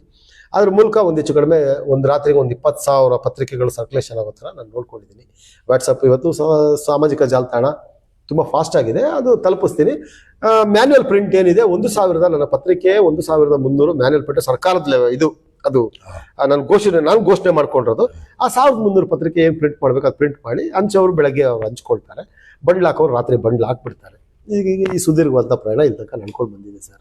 ಈಗ ಈ 15 ವರ್ಷದ ಮುಂಚೆ 1ನೇ ವರ್ಷ ಗೊತ್ತಾಗ್ಲಿಲ್ಲ, ಒಂದು ಸ್ಪಿರಿಟ್ ಇತ್ತು, ಓಕೆ. ಆಮೇಲೆ ಈ 15 ವರ್ಷದ ಈ ದಾರಿನಲ್ಲಿ ನೀವು ಕಂಡ ಏಳು ಬೀಳು ಏನು, ಪತ್ರಿಕಾ ರಂಗ ಅಂದ್ರೆ ಏನು, ಇದರಲ್ಲಿ ಈಗಂತೂ ಬಹಳ ಮಾಧ್ಯಮಗಳು ಇವೆಲ್ಲ ಬಹಳ ಭ್ರಷ್ಟ ಆಗಿದ್ದಾವೆ, ಹಾಗೆ ಹೀಗೆ ಅಂತೆಲ್ಲ ಹೇಳ್ತಾರೆ. ನಿಮ್ಗೇನು ಅನಿಸ್ತದೆ ಸರ್? ಏನೂ ಇಲ್ಲ ಸರ್, ದಿನ ಬೆಳಕರಿದ್ರೆ ಹೊಸ್ದಾಗಿ ಹೊರಡ್ತೀನಿ ನನ್ನ ಮನೆಯಿಂದ ಫ್ರೆಶ್ ಆಗಿ. ದಿನ ಬೆಳಗ್ಗೆ ಕರೆದ್ರೆ ಫ್ರೆಶ್ ಆಗಿ ಮನೆಯಿಂದ ಹೊರಡುವಾಗ ಹೊಸ ವ್ಯಕ್ತಿಯಾಗಿ ಹೊಸ ರಾಜೇಶ್ ಆಗಿ ಫೀಲ್ಡ್ಗೆ ಹೋಗ್ತೀನಿ. ಹಳೇದನ್ನೆಲ್ಲ ಏನು ಲೆಕ್ಕಕ್ಕೆ ಇಟ್ಕೊಂಡಿಲ್ಲ. ಪ್ರತಿದಿನ ಪ್ರತಿ ಮನುಷ್ಯನ ಹೊಸ ಮನುಷ್ಯರನ್ನ ಹೊಸ ವಿಚಾರಗಳನ್ನ ತಿಳ್ಕೊಳ್ತಾ ಇದ್ದೀನಿ. ಹೊಸ ವಿಚಾರಗಳನ್ನ ತಿಳ್ಕೊಳ್ತಾ ಹೊಸ ಮನುಷ್ಯರನ್ನ ಭೇಟಿ ಮಾಡ್ತಾ ಇದ್ದೀನಿ. ಪ್ರತಿದಿನ ಎಂಜಾಯ್ ಮಾಡ್ತೀನಿ ಸರ್, ಪ್ರತಿದಿನ ಎಂಜಾಯ್ ಮಾಡ್ತೀನಿ. ತುಂಬಾ ಚೆನ್ನಾಗಿ ಅವ್ರು ಹೇಳಿದ್ದನ್ನ ಬರ್ಕೊಂಡು ಬಂದು ತುಂಬಾ ಚೆನ್ನಾಗಿ ಅದನ್ನ ಡಿಕ್ಟೇಟ್ ಮಾಡಿ ತುಂಬಾ ಚೆನ್ನಾಗಿ ಮುದ್ರಣ ಕೊಟ್ಟು ಪತ್ರಿಕೆ ಮುದ್ರಿಸ್ತಾ ಇದ್ದೀನಿ. ಏನು ನೋವಂತ ಏನು ಅನ್ಸಿಲ್ಲ ನನಗೆ, ಏಳು ಬೀಳು ಅಂತ ಏನು ಅನ್ಸಿಲ್ಲ. ಎಲ್ಲ ಒಂದು ಈ ಕೊರೋನಾ ಟೈಮಲ್ಲಿ ಒಂದು ಸ್ವಲ್ಪ ಸಂಕಷ್ಟದ ದಿನಗಳು, ಆದ್ರೆ ಪತ್ರಿಕೆ ಮುದ್ರಣ ಮಾಡೋದು ನಿಲ್ಲಿಸ್ಲೇ ಇಲ್ಲ ನಾನು. ಎಲ್ಲ ಈ ಚಿಕ್ಕಮಗಳೂರಿನ ಲೋಕಲ್ ಪತ್ರಿಕೆಗಳು ಸಾಮಾನ್ಯವಾಗಿ ಎಲ್ಲ ಪ್ಲೇಟ್ ಇಲ್ಲ ಪೇಪರ್ ಇಲ್ಲ ಅಂತ ನಿಲ್ಸಿದ್ವು. ನಾನು ನಿಲ್ಲಿಸ್ತೀನಿ ಅಂತ ಹೇಳಿದ್ರು ಇಲ್ಲ ನಿಲ್ಸೋ ಪ್ರಶ್ನೆನೇ ಇಲ್ಲ. ಪ್ಲೇಟ್ಗಳಿಲ್ಲ ಅಂತ ಹೇಳಿದ್ರೆ ಇಲ್ಲಿಂದ ಚನ್ನಪಟ್ಟಣಕ್ಕೆ 2 ವೀಲರ್ ಹೋಗಿ ಪ್ಲೇಟ್ ತಗೊಂಡ್ಬಂದೆ ನಾನು. ಕೊರೋನಾ ಟೈಮಲ್ಲಿ ಪರ್ಮಿಷನ್ ತಗೊಂಡು ಇಲ್ಲಿಂದ ಚನ್ನಪಟ್ಟಣಕ್ಕೆ ಹೋಗಿ ಯಾವುದೇ ವಾಹನಗಳಿರಲಿಲ್ಲ. ಒಂದು ಸರಿ ನಾನೇ 2 ವೀಲರ್ ಹೋಗಿ ಪ್ಲೇಟ್ಗಳು ತಗೊಂಡ್ಬಂದೆ, ಇನ್ನೊಂದ್ಸರಿ ಆಂಬುಲೆನ್ಸ್ ಅಲ್ಲಿ ತರಿಸ್ದೆ. ಅಂದ್ರೆ ನನಗಿರೋ ಪ್ರೀತಿ ಅದು, ಆ ಪತ್ರಿಕೆ ಬಗ್ಗೆ ನನಗಿರೋ ಪ್ರೀತಿ. ನಿಲ್ಲಿಸ್ಬೇಕು, ನೋ ಯಾಕೆ ನಿಲ್ಲಿಸೋದು, ನೋಡೋಣ ತರ್ತೀನಿ ನಾನು ಅಂತೇಳಿ ಜಿಲ್ಲಾಡಳಿತ ಪರ್ಮಿಷನ್ ತಗೊಂಡು ಚನ್ನಪಟ್ಟಣಕ್ಕೆ ಹೋಗಿ ನಾನು ಪ್ಲೇಟ್ಗಳ ತಗೊಂಡು ಬಂದೆ. ಈಗ ನಿಮಗೆ ಇಡೀ ಜಿಲ್ಲೆಯ ಪತ್ರಿಕೆಯಲ್ಲಿ ಏನ್ ಕೆಲಸ ಮಾಡ್ತಾರೆ, ಸಂಪಾದಕರು ಇರ್ಬೋದು, ವರದಿಗಾರರು ಇರ್ಬೋದು, ಪೇಪರ್ ಹಂಚರ್ ಇರ್ಬೋದು, ಎಲ್ಲರದ್ದು ಪರಿಚಯ ಇದೆ ನಿಮ್ಗೆ.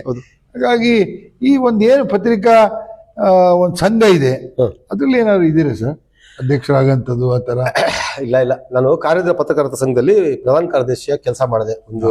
ಒಂದು ವರ್ಷಗಳ ಕಾಲ ಮಾಡಿದೆ.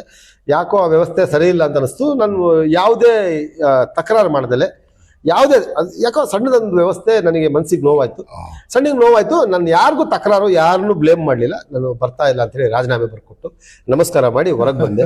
ಅದ ನಂತರ ಚಿಕ್ಕಮಗಳೂರಿನ ಹಲವು ಸಹೃದಯ ಸ್ನೇಹಿತರು ಒಂದು ಪ್ರೆಸ್ ಕ್ಲಬ್ ಅಂತೇಳಿ, ಈ ದಾರಿ ತಪ್ಪಿದಂತ ವ್ಯವಸ್ಥೆನ ಸರಿದಾರಿ ತರಕ್ಕೆ ಒಂದು ಪ್ರೆಸ್ ಕ್ಲಬ್ ಅಂತೇಳಿ ಮಾಡಿದ್ವಿ. ನಾವೆಲ್ಲ ಸೇರಿ, ಸಹೃದಯರು, ನಮ್ಮ ಸ್ನೇಹಿತರು, ಹಿರಿಯ ಸ್ನೇಹಿತರೆಲ್ಲ ಸೇರಿ ಆ ಪ್ರೆಸ್ ಕ್ಲಬ್ಬಿಗೆ ಈಗ ನಾನು ಅಧ್ಯಕ್ಷನಾಗಿ ಒಂದು ವರ್ಷ 3 ತಿಂಗಳು ಕಳೆದಿದೆ. ನನ್ನ ತುಂಬಾ ಚೆನ್ನಾಗಿ ನನ್ನ ಸಹ ಬಳಗ ಇದೆಯಲ್ಲ, ತುಂಬಾ ಆತ್ಮೀಯವಾಗಿ ಕಾಣ್ತಾ ಇದೆ, ತುಂಬಾ ಪ್ರೀತಿಯಾಗಿ ಕಾಣ್ತಾ ಇದೆ. ನನಗೆ ನೀಡಿದಂತ ಸಹಕಾರ ಈವರೆಗೂ ದೊರಕಿರ್ಲಿಕ್ಕಿಲ್ಲ ಯಾರಿಗೂ. ಅಷ್ಟು ಪ್ರೀತಿಯಿಂದ ನಡೆಸ್ಕೊಳ್ತಾ ಇದ್ದಾರೆ, ತುಂಬಾ ಚೆನ್ನಾಗಿ ನಡೆಸ್ಕೊಂಡು ಹೋಗ್ತಾ ಇದೆ, ತೃಪ್ತಿ ತಂದಿದೆ ಸರ್. ಓಕೆ ಸರ್, ನಿಮಗೆ ವಯಸ್ಸಾಗಿದೆ ಅಂತಲ್ಲ, ಒಂದು ಇವತ್ತಿನ ಯುವಕರಿಗೆ ಈ ಒಂದು ವಿಚಾರವನ್ನು ನಾನು ಹೊರಗಡೆ ತಿಳಿಸ್ಬೇಕು, ನಾನು ಪತ್ರಕರ್ತ ಆಗ್ಬೇಕು ಅನ್ನುವ ಯುವ ಮನಸ್ಸುಗಳಿಗೆ ಏನ್ ಹೇಳಕ್ಕೆ ಇಷ್ಟಪಡ್ತೀರಿ? ಪತ್ರಕರ್ತ ಅಂತಲ್ಲ, ನೀವು ಕಸ ಬಾಚೋ ಕೆಲಸ ಆದ್ರೂ ಪ್ರೀತಿಯಿಂದ ಒಪ್ಕೊಂಡು ಕೆಲಸ ಮಾಡ್ತಾನೆ. ಇದಕ್ಕಿಂತ ಮುಂದೇನ್ ಮಾಡ್ಬೋದು ಅಂತ ಯೋಚನೆ ಮಾಡಿ ನೀವು ಕಸನೇ ಬಾಚಿ, ಪ್ರಾಮಾಣಿಕವಾಗಿ ಬಾಚಿ, ಅದನ್ನ ಬದ್ಧತೆಯಿಂದ ಬಾಚಿ, ಅದನ್ನ ಒಪ್ಕೊಂಡು ಮಾಡಿ, ನಿಮ್ಮ ದಾರಿ ಸುಗಮ ಆಗುತ್ತೆ. ಮುಂದೆ ಏನಾದ್ರು ಸಾಧಿಸ್ತೀವಿ. ಮಾಡೋ ಕೆಲಸನೇ ಚೊರೆ ಮಾಡ್ಕೊಳ್ತಾ ಹೋಗೋವಾಗ್ಲೇ ಏನಪ್ಪ ಕಷ್ಟ ಕೊಟ್ಬಿಟ್ಟೆ ನೀನು ಅಂತ ಹೇಳೋರು ಮನ್ಸಿಗೆ ಅನ್ಕೊಂಡ್ರೆ ಏನು ಸಾಧಿಸಕ್ ಸಾಧ್ಯನೇ ಇಲ್ಲ. ಏನ್ ಸಿಗುತ್ತೋ ಪ್ರಾಮಾಣಿಕವಾಗಿ ಮಾಡಿ. 10 ರೂಪಾಯಿ ದುಡಿಯೋದಾಗ್ಲಿ ಅದನ್ನ ಪ್ರಾಮಾಣಿಕವಾಗಿ ತಗೊಂಡ್ ಬನ್ರಿ, ಅದನ್ನ ಉಳಿಸ್ರಿ, ದುಡಿಮೆನ ಉಳಿಸೋ ಪ್ರಯತ್ನ ಮಾಡ್ರಿ. ಅದ್ ಬೇರೆ ದಾರಿಗಳನ್ನ ಕಂಡಿಡಿಬಿ. ಅಡ್ಡದಾರಿಲಿ ದುಡಿಮೆ ಮಾಡ್ತೀನಿ ಅನ್ನೋ ಪರಿಜ್ಞಾನ ಬಿಟ್ಟು ನೀವು 10 ರೂಪಾಯಿ ದುಡಿರಿ, ಪ್ರಾಮಾಣಿಕವಾಗಿ ದುಡಿರಿ, ಉಳಿಯುತ್ತೆ, ದಕ್ಕುತ್ತೆ ಅದು ಅನ್ನೋದು ನಾನು ಹೇಳೋವಂತ ನಿಜವಾದಂತ ವಿಚಾರ. ಈ 15 ವರ್ಷದಲ್ಲಿ ಯಾವುದೋ ಒಂದು ವರದಿಯ ವಿರುದ್ಧ ನಿಮ್ಮ ಮೇಲೆ ರಾಜಕಾರಣಿಗಳಿರ್ಬೋದು, ಭ್ರಷ್ಟಾಚಾರಿಗಳಿರ್ಬೋದು, ನಿಮ್ಮ ಮೇಲೆ ಕುಸ್ತಿಗೆ ಬಂದಿಲ್ವಾ ಸರ್? ಇಲ್ಲ, ಈ ಗಾಂಜಾದ ಬಗ್ಗೆ ಬರ್ದಿದ್ದೆ. ಅವರು ಒಂದಿಷ್ಟು ಜನ, ಒಂದು ಮುಸಲ್ಮಾನ್ ಸಮುದಾಯದವರು ಗಾಂಜಾದ ಬಗ್ಗೆ ಬರ್ದಿದ್ದೆ. ಅವರು ಒಂದಿಷ್ಟು ಜನ, ಒಂದು 25 ಜನ ನನ್ನನ್ನ ಅಟ್ಯಾಕ್ ಮಾಡಕ್ಕೆ ಅಂತ ಬಂದಿದ್ದು ಹೌದು. ಆದ್ರೆ ಅದಕ್ಕೆ ಪ್ರತಿಯಾಗಿ ನನ್ನ ಮಂಡಿಯಲ್ಲಿ ಇದ್ದಂತ ಸೌದೆ ಹೊಡಿಬೇಕಾದಂತ ಕತ್ತಿಗಳು ಮತ್ತೆ ಕೊಡ್ಲಿಗಳನ್ನ ನೋಡಿನೇ ಅವರು ನಂತರ ಶಾಂತಿ ಸಮಾಧಾನದಲ್ಲಿ ಮಾತಾಡೋದು. ಯಾಕೆಂದ್ರೆ ನಾವು ಪ್ರತಿಯಾಗಿ ರೆಡಿ ಆಗಿದ್ವಿ. ನಮಗೆ ವಿದ್ಯೆ ಗೊತ್ತು. ಹಾಗಾಗಿ ಅವರ ಮಾತು ಸರಿ. ಅವರ ಏನಾದ್ರು ಅಲ್ಲೇ ಅನ್ನೋ ಪ್ರಶ್ನೆ ಬಂತಂದ್ರೆ ಪ್ರತಿಯಾಗಿ ಮಾಡೋಂತ ಅಲ್ಲೆಗೂ ನಾವು ತಯಾರಾಗಿದ್ವಿ. ಯಾಕಂದ್ರೆ ಆ ವೃತ್ತಿ ಆ ತರದ್ದು ಗೊತ್ತಿದೆ ನನಗೆ. ವೃತ್ತಿ ಇದು ಆ ತರದ್ದೇ ಅಂತೇಳಿ ನನಗೆ ಗೊತ್ತಿದೆ. ನಾವು ಸಿದ್ಧವಾಗಿದ್ವಿ. ಹಾಗಾಗಿ ಬಂದವರೆಲ್ಲ ಒಂದಿಷ್ಟು ಸಮಾಧಾನ ಮಾಡ್ಕೊಂಡು ಹೋಗಿದ್ದಾರೆ. ಆಮೇಲೆ ನನ್ನ ಮೇಲಿಟ್ಟಿರುವಂತ ಈ ಸಮಾಜ, ನನ್ನ ಮೇಲಿಟ್ಟಿರುವಂತ ಪ್ರೀತಿ ಇಂಥ ಹಲವು ಸಂಘರ್ಷಗಳನ್ನ ದೂರ ಮಾಡಿದೆ. ಇವನು ರಾಜೇಶ್ ಆ ತರ ಬರ್ದ್ಬಿಟ್ಟಿದ್ದಾನೆ, ಈ ತರ ಬರ್ದ್ಬಿಟ್ಟಿದ್ದಾನೆ, ಹೋಗ್ಬೇಕಲ್ಲಿಗೆ ಅಂತ ಹೇಳಿದ್ರೆ ಅಲ್ಲಿದ್ದಂಥವ್ರೆ ಏನೋ ಬರ್ದಿಯ ನಾನು ಹೇಳ್ತೀನಿ ಬಾರೋ ಇಲ್ಲಿ ಅಂತೇಳಿ ಕರ್ಕೊಂಡು ಬಂದು ಯಾಕೋ ಗೊತ್ತಾಗಲ್ಲೇನೋ ನಿನಗೆ ಈ ತರ ಬರ್ದ್ಬಿಟ್ಟಿದ್ಯಲ್ಲೋ ಅಂತೇಳಿ ಸಮಾಧಾನ ಮಾಡಿ ಇನ್ಮೇಲೆ ಈ ತರ ಮಾಡ್ಬೇಡ ಕಣೋ ಅಂತೇಳಿ ಬೆಂತಟ್ಟಿ ತಟ್ಟಿದಂತ ಪ್ರಕರಣಗಳು ತುಂಬಾ ಇದೆ. ಈ ಸಮಾಜ ನನ್ನ ಮೇಲೆ ತುಂಬಾ ಪ್ರೀತಿ ಇಟ್ಟಿದೆ. ಈ ಚಿಕ್ಕಮಗಳೂರಿನ ನೀವು ಯಾವುದೇ ಬಡಾವಣೆಯಲ್ಲಿ ಎಲ್ಲೇ ಹೋದ್ರು ನನ್ನ ಮೇಲೆ ಯಾರೋ ರಾಜೇಶ ಅಂತ ಕೇಳಿದ್ರೆ ಬುಟ್ಟಿ ಅಂಗಡಿ ಅವನೇನೋ ಬಿದ್ರ ಅಂಗಡಿ ಅವನೇನೋ ಅಂತಾನೆ ಗುರ್ತು ಮಾಡಿ ಮಾತಾಡೋವಂಥದ್ದು. ಆಮೇಲೆ ಇತ್ತೀಚೆಗೆ ನನ್ನ ಸಾಮಾಜಿಕ ವ್ಯವಸ್ಥೆಗೆ ಬಂದ್ಮೇಲೆ ನನ್ನನ್ನು ತುಂಬಾ ಚೆನ್ನಾಗಿ ನಾನು ಹೇಳ್ತೀನಲ್ಲ, ನನಗೆ ಸಿಕ್ಕಂತ ಪ್ರೀತಿ ಯಾರಿಗೂ ಸಿಕ್ಕಿರ್ಲಿಕ್ಕಿಲ್ಲ, ಅಷ್ಟು ಪ್ರೀತಿ ಸಿಗ್ತಾ ಇದೆ. ನನ್ನನ್ನು ಅಷ್ಟು ಚೆನ್ನಾಗಿ ನಡೆಸ್ಕೊಳ್ತಾ ಇದ್ದಾರೆ ಸರ್. ಯಾವತ್ತೂ ಆ ಥರದ್ದೇನು ಕುಸ್ತಿಗೆ ಇಳಿಬೇಕಂತ ಅನಿವಾರ್ಯತೆ ಎದುರಾಗಿಲ್ಲ. ಓಕೆ ಸರ್, ಈಗ ವಾಹಿನಿಗೆ ಬಂದ್ರಿ, ಮಾತಾಡಿದಿರಿ, ಇನ್ನೇನಾದ್ರು ಕೊನೆಯದಾಗಿ ಏನಾದ್ರು ನಾನು ಹೇಳಬೇಕಾಗಿತ್ತು, ಇದನ್ನ ಹೇಳಲಿಲ್ಲ ಅಂತ ಅನ್ಸಿದ್ರೆ ಏನಾದ್ರು ಇದ್ರೆ ಹೇಳಿ ಸರ್. ಏನೂ ಇಲ್ಲ, ನೀವೆಲ್ಲ ಕೇಳಿದಿರಿ, ಎಲ್ಲ ಹೇಳಿದ್ದೀನಿ. ಆದರೆ ನನಗೆ ಇವತ್ತು ಅನಿಸಿದ್ದು ಅದನ್ನು ಹೇಗೆ ಎಕ್ಸ್ಪ್ರೆಸ್ ಮಾಡಬೇಕು ಗೊತ್ತಿಲ್ಲ. ನಿನ್ನೆ 3 ದಿನಗಳ ಮೊದಲು ಉಡುಪಿಯಲ್ಲಿ ಈ ನಕ್ಸಲಿಯ ವಿಕ್ರಮ್ ಗೌಡ ಎನ್ಕೌಂಟರ್ ಆಯಿತು. ತುಂಬ ನೋವಾಯ್ತದು. ಅದು ಅವರ ಮೂಲ ಅದು ಯಾಕೆ ಅಂತ ಕೇಳಿದ್ರೆ, ಅವ್ರ ಮೇಲೆ ಅರಣ್ಯಾಧಿಕಾರಿಗಳು ನೀಡಿದಂಥ ಕಿರುಕುಳದಿಂದ ಅವರು ನಕ್ಸಲೀಯ ಸಂಘಟನೆ ಸೇರಿದ್ರು, ಪ್ರತೀಕಾರ ತೀರ್ಸಕ್ ಹೋದ್ರು ಅನ್ನೋದು ನನ್ನ ಸುದ್ದಿ ಬರ್ದೇ ವಿಚಾರ ತಿಳ್ಕೊಂಡೆ. ಆದರೆ ಆ ಥರದೇ ನನ್ನ ಜೀವನದಲ್ಲಿ ಒಂದು ಘಟನೆ ನಡೀತು. ಹೇಗೆಂದರೆ, ನಾನು ನಿರಂತರವಾಗಿ ಸೌದೆ ವ್ಯಾಪಾರ ಮಾಡೋಕ್ಕೆ ಅಂದರೆ ತರಕ್ಕೆ ತೊಗೊಂಬರಕ್ಕೆ ಎಲ್ಲ ಹೋಗ್ತಾ ಇದ್ದೆ. ನಂದೇ ಲಾರಿಯಲ್ಲಿ ತುಂಬ್ಕೊಂಡು ಬರ್ತಾ ಇದ್ದೆ. ಅದೇನು ಒಳ್ಳೆ ಜಾತಿ ಸೌದೆ, ಸಾಗುವಾನಿ, ನಂದಿ, ಬೀಟೆ ತುಂಬ್ಕೊಂಡು ಬರ್ತಾ ಇರಲಿಲ್ಲ. ಅಲ್ಲಿ ಯಾವುದೋ ಸ್ಕ್ರಾಪ್ ಇರೋಂಥದ್ದು, ನಮಗೂ ಯಾರೋ ಧರ್ಮಕ್ಕೆ ಒಂದು 1000 ರೂಪಾಯಿ ತಗೊಂಡು ಒಂದು 5 ಟನ್ ತುಂಬ್ಕೊಂಡು ಹೋಗುವಂಥ ತೋಟದ ಮಾಲೀಕರುಗಳು ಯಾರೋ ನಮ್ಮ ಮೇಲೆ ಪ್ರೀತಿ ಪಟ್ಟು ತುಂಬ್ಕೊಂಡು ಹೋಗುವಂಥ ಕೊಡೋದನ್ನ ಹೋಗಿ ಆಗ್ಲೆಲ್ಲ ಕಷ್ಟಪಟ್ಟು ತುಂಬ್ಕೊಂಡು ಬರ್ತಾ ಇದ್ವಿ. ಆದರೆ ಒಬ್ಬ ರಮೇಶ್ ಅಂತೇಳಿ ಒಬ್ಬ ಫಾರೆಸ್ಟ್ ಇದ್ರು ನಮ್ಮ ಚಿಕ್ಕಮಗಳೂರಿನಲ್ಲಿ. ಅವ್ರು ನನ್ನನ್ನ ಪ್ರತಿದಿನ ನನ್ನ ವಾಹನದಲ್ಲಿ ಯಾವುದೇ ಹೋದ್ರು ನಿಲ್ಲಿಸಿ ನನ್ನನ್ನು ಚೆಕ್ ಮಾಡ್ತಾ ಇದ್ರು. ಅದು ತುಂಬಾ ಮನ್ಸಿಗೆ ನೋವು ತಂದಿತ್ತು. ನನಗೆ ಒಂದು ಸರಿ ಈ ಥರದೊಂದು ಆಕ್ರೋಶನೂ ಹುಟ್ಟಿತ್ತು, ಮನಸ್ಸಲ್ಲಿ ತುಂಬಾ ಆಕ್ರೋಶ ಹುಟ್ಟಿತ್ತು. ಏನಂದ್ರೆ, ಒಂದು ದಿನ ಹಗಲೆಲ್ಲ ಸೌದೆ ಎಲ್ಲ ತುಂಬಿ ರಾತ್ರಿ ಲಾರಿ ತರ್ತಾ ಇದ್ದೆ. ಚಿಕ್ಕಮಗಳೂರಿನ KEB ಸರ್ಕಲ್ ಅಲ್ಲಿ ನನ್ನ ಕಾರ್ನ ಲಾರಿನ ಅಡ್ಡ ಹಾಕಿ ಇಳಿಯೋ ಅಂತೇಳಿ ಇಳಿಸಿ ನನ್ನ ತಾಯಿನ ಬೈದ್ಬಿಟ್ರು ಸರ್. ನನ್ನ ತಾಯಿನ ವ್ಯಭಿಚಾರಿ ಅಂತ ಬೈದ ಅವನು ಭಾರಿ ಅವಾಚ್ಯವಾಗಿ. ಏನು ಕೊಡ್ಬೇಕಾದಂತ ಒಂದು 300 ರೂಪಾಯಿ ದುಡ್ಡಿಗೆ, 350 ರೂಪಾಯಿ ಲಂಚದ ದುಡ್ಡಿಗೆ ನನ್ನ ತಾಯಿನ ಸುಳೆ ಮಗ ಅಂತ ಬೈದ ನನ್ನನ್ನು. ಅವತ್ತು ತುಂಬಾ ಜೀವನನೇ ಬೇಡ ಅನ್ಸಿತ್ತು ನನಗೆ. ಈ ಥರದ್ದು ಅಧಿಕಾರಿಗಳಿಗೆ ಏನಾರ ಮಾಡ್ಬೇಕಲ್ಲ ಅನ್ನೋದೊಂದು ಮನ್ಸಲ್ಲಿ ಪ್ರತೀಕಾರ ಇತ್ತು. ಆದರೆ ಹೇಗೇಗೋ ನನ್ನ ಮನ್ಸಲ್ಲಿ ನಾನೇ ಸಾವರಿಸ್ಕೊಂಡು ನನಗಿದ್ದಂಥ ಸಂಪರ್ಕಗಳನ್ನೆಲ್ಲ ಇದ್ರ ನೋವು ಹೇಳಿದೆ. ಸರಿ ಆಯ್ತು, ದೊಡ್ಡವನಾಗ್ಲಿ ಬಿಡೋ, ಹೋಗ್ಲಿ ಬಿಡೋ ಅಂತೇಳಿ ನನ್ನನ್ನು ಸಾವರಿಸಿ ಸರಿದಾರಿಯಲ್ಲಿ ಕರ್ಕೊಂಡು ಬಂದರು. ಏನಾದರೂ ಅವತ್ತಿದ್ದಂಥ ಕಿಚ್ಚು ನನಗೆ, ನನ್ನ ತಾಯಿನ ಬೈದಂಥ ಕಿಚ್ಚು ಏನಾದ್ರು ನಿಜವಾಗ್ಲೂ ನಾನೊಬ್ಬ ಏನಾರೋ ಅನ್ಎಜುಕೇಟೆಡ್ ಆಗಿ ನನಗೆ ಯಾರು ಈ ಥರದೊಂದು ಒಳ್ಳೆ ಸಂಪರ್ಕಗಳಿಲ್ಲದೆ ಇದ್ದಿದ್ರೆ ನಾನು ಏನೋ ಮಾಡಿಬಿಡ್ತಾ ಇದ್ನೇನೋ. ನನ್ನ ಮನಸ್ಸಲ್ಲಿ ಇದ್ದಿದ್ದಂಥ ಆಕ್ರೋಶ ಅವತ್ತೇನಾರು ಅವನಿಗೆ ಮಾಡಬೇಕು ಅನ್ನೋದೇ ಇದ್ದಿದ್ದು ಮನಸ್ಸಲ್ಲಿ. ಆದರೆ ಈ ಥರದ ನೋವುಗಳು ನಮ್ಮ ಸಮಾಜದಲ್ಲಿ ಇವತ್ತಿಗೂ ಬದುಕ್ತಾ ಇರೋಂಥ ಕೆಳಸ್ತರದ ಮಕ್ಕಳಲ್ಲಿ ಇರಬಹುದು. ಆದರೆ ಸಂಘರ್ಷ ಒಂದೇ ದಾರಿ ಅಲ್ಲ. ದಾರಿ ತಪ್ಪದ ಮಕ್ಕಳಾದರೆ ನಂತರ ಬರಕ್ಕೆ ಸಾಧ್ಯ ಆಗಿರಲಿಲ್ಲ. ನಾನೇನಾದ್ರು ಅವತ್ತು ದುಡುಕು ನಿರ್ಧಾರಗಳನ್ನು ತಗೊಂಡಿದ್ದಿದ್ರೆ ನಾನಿವತ್ತು ಗಣೇಶನವ್ರ ಜೊತೆ ಕುತ್ಕೊಂಡು ಮಾತಾಡುವಂಥ ಅವಕಾಶನೇ ಇರ್ತಾ ಇರಲಿಲ್ಲ. ಜೈಲಿಗೆ ಹೋಗ್ತಾ ಇದ್ನೋ ಅಥವಾ ಬೇರೆ ಏನಾರ ಆಗ್ಬಿಡ್ತಾ ಇದ್ನೋ ಏನೋ ಗೊತ್ತಿಲ್ಲ. ಆದರೆ ಅವತ್ತು ನಿರ್ಧಾರ ನಾನು ಬದಲಾಯಿಸ್ಕೊಂಡೆ, ನನ್ನನ್ನು ನಾನು ಸವರಿಸ್ಕೊಂಡೆ. ಆದರೆ ಇವತ್ತು ಸಿಗ್ತಾರೆ, ನನ್ನ ಎದುರುಗಡೆ ತುಂಬ ಸಣ್ಣರಾಗಿ ಕಾಣಿಸ್ತಾರೆ. ನಮ್ಮ ಇವತ್ತು ನಾವು ಬಂದು ಇಲ್ಲಿ ಕುತ್ಕೊಂಡಿದ್ದೀವಿ, ಇಲ್ಲಿ ಮಾತಾಡ್ತೀವಿ, ಈ ವಿಚಾರಗಳನ್ನೆಲ್ಲ ಹೇಳ್ತಾ ಇದ್ದೀವಿ. ಆದರೆ ಅವ್ರು ನಮ್ಮ ಎದುರುಗಡೆ ತುಂಬ ಸಣ್ಣವರು ಆಗಿಬಿಟ್ಟಿದ್ದಾರೆ.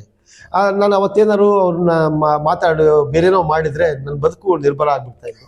ಆದರೆ ಯುವ ಸಮೂಹ ತನ್ನ ಸಂಕಷ್ಟಗಳನ್ನು ಮೆಟ್ಟಿ ನಿಲ್ಲುವಂಥ ದಿಟ್ಟತನ ಮಾಡಬಾರ್ದು. ಅಡ್ಡದಾರಿ ಯಾವತ್ತೂ ಒಳ್ಳೆಯದಲ್ಲ ಅನ್ನೋದು ನನ್ನ ಸಂದೇಶ. ಅದು ನನ್ನ ಜೀವನದಲ್ಲಿ ನಡೆದಿರುವಂಥ ಈ ಥರದ್ದು ತುಂಬ ಜನ ನಡೆದಿದೆ, ತುಂಬ ವಿಚಾರಗಳು ನಡೆದಿದೆ. ಈ ಥರದ್ದು ತುಂಬ ನಡೆದಿದೆ. ಅದು ಎಷ್ಟು ಹೇಳಿದ್ರು ಅದು ಮುಗಿಯೋಲ್ಲ, ಅದು ಆಗಲ್ಲ. ಇಲ್ಲಿ ತನಕ ನಡೆದಿದೆ, ಇಲ್ಲಿ ತನಕ ಬಂದಿದ್ದೀವಿ. ಇಂಥ ನಿಮ್ಮಂಥ ಒಳ್ಳೆಯ ಸ್ನೇಹಿತರು, ಹಿರಿಯರು ಸಹ ಒಂದು ಪ್ರೀತಿ ಇದನ್ನ ಎಷ್ಟು ಕೊಟ್ಟರೆ ಪಡ್ಕೊಳಕ್ ಸಾಧ್ಯ ಸರ್? ನೀವು ಇಡೀ ಜೀವನನೇ ನಾನು ತೇದ್ರು ಈ ಥರದೊಂದು ಪ್ರೀತಿ ಪಡ್ಕೊಳ್ಳದೆ ಎಷ್ಟೋ ಜನ ಸತ್ತೋಗ್ಬಿಟ್ಟಿದ್ದಾರೆ. ಈ ಸಮಾಜದಲ್ಲಿ ಸೈ ಅಂತ ಅನ್ಸ್ಕೊಳ್ದಲ್ಲೇ ಎಷ್ಟೋ ಜನ ಸತ್ತೋಗ್ಬಿಟ್ಟು ಮಣ್ಣಾಗ್ಬಿಟ್ಟಿದ್ದಾರೆ. ಆದರೆ ನಾವೆಲ್ಲ ದೊಡ್ಡ ಸಾಧನೆ ಅಂತೇನಲ್ಲ, ಅದು ಸಾಧನೆ ಅಲ್ಲ. ನನ್ನ ಪಾಲಿಗೆ ಅದೆಲ್ಲ ಸಾಧನೆ ಅಂತೇನಲ್ಲ. ಒಟ್ರಾಸಿ ಈ ಸಮಾಜ ನಮ್ಮನ್ನ ಪ್ರೀತಿಯಿಂದ ನೋಡ್ತಾ ಇದ್ದೆ. ಪ್ರೀತಿ ನೀವು ಇದು ಸಾಧನೆ ನೀವು ಕರ್ಕೊಂಡು ಬಂದು ಕೂರ್ಸ್ಕೊಂಡು ಮಾತಾಡ್ತಾ ಇದ್ದೀರ ಅಂದ್ರೆ ಸಾಧನೆ ಅಂತ ನನಗೇನು ಅನ್ಸಿಲ್ಲ. ನನ್ನ ಮೇಲೆ ನೀವಿಟ್ಟಿರೋ ಪ್ರೀತಿ ಅದು. ನಿಮಗೆ ದೊಡ್ಡದಾಗಿ ಕಾಣಿಸ್ತಾ ಇರ್ಬೋದೇನೋ ಗೊತ್ತಿಲ್ಲ, ಆದ್ರೆ ನಮ್ಗೇನಂತ ಆ ಥರದ್ದೆಲ್ಲ ಏನು ಅನ್ಸಿಲ್ಲ ಸರ್. ಇಲ್ಲ, ನಾನು ನಿಮ್ಮನ್ನು ಗುರುಸಿದ್ದೆ ಯಾಕೆ ಅಂದ್ರೆ ನಾನು ಈ ಸ್ಥಾನಕ್ಕೆ ಬರೋಕೆ ನಿಮ್ದು ಒಂದು ಕೊಡುಗೆ ಇದೆ. ತುಂಬಾ ದೊಡ್ಡ ಮಾತು ಇದು, ತುಂಬಾ ದೊಡ್ಡ ಮಾತು. ನೋಡಿ, ಗೊತ್ತಿಲ್ಲ, ಎದುರ ಮುಖ ನೋಡಿಲ್ಲ, ಮಾತಾಡಿಲ್ಲ. ರಾಜೇಶ್ ಅಂದ್ರೆ ಗೊತ್ತು. ರಾಜೇಶ್ ಅನ್ನೋದಕ್ಕಿಂತ ಅಕ್ಷರ ತೋರಣ ಅನ್ನೋದು ಗೊತ್ತು ಇತ್ತು. ನಿಮ್ಮ ಹೆಸರು ಒಂದ್ ಸ್ವಲ್ಪ ಹೊತ್ತೊಂದ್ಮೇಲೆ ಮತ್ತೆ ಕನ್ಫ್ಯೂಸ್. ಬಟ್ ಅಕ್ಷರ ತೋರಣ ಮಾತ್ರ ಕನ್ಫ್ಯೂಸ್ ಆಗಲ್ಲ.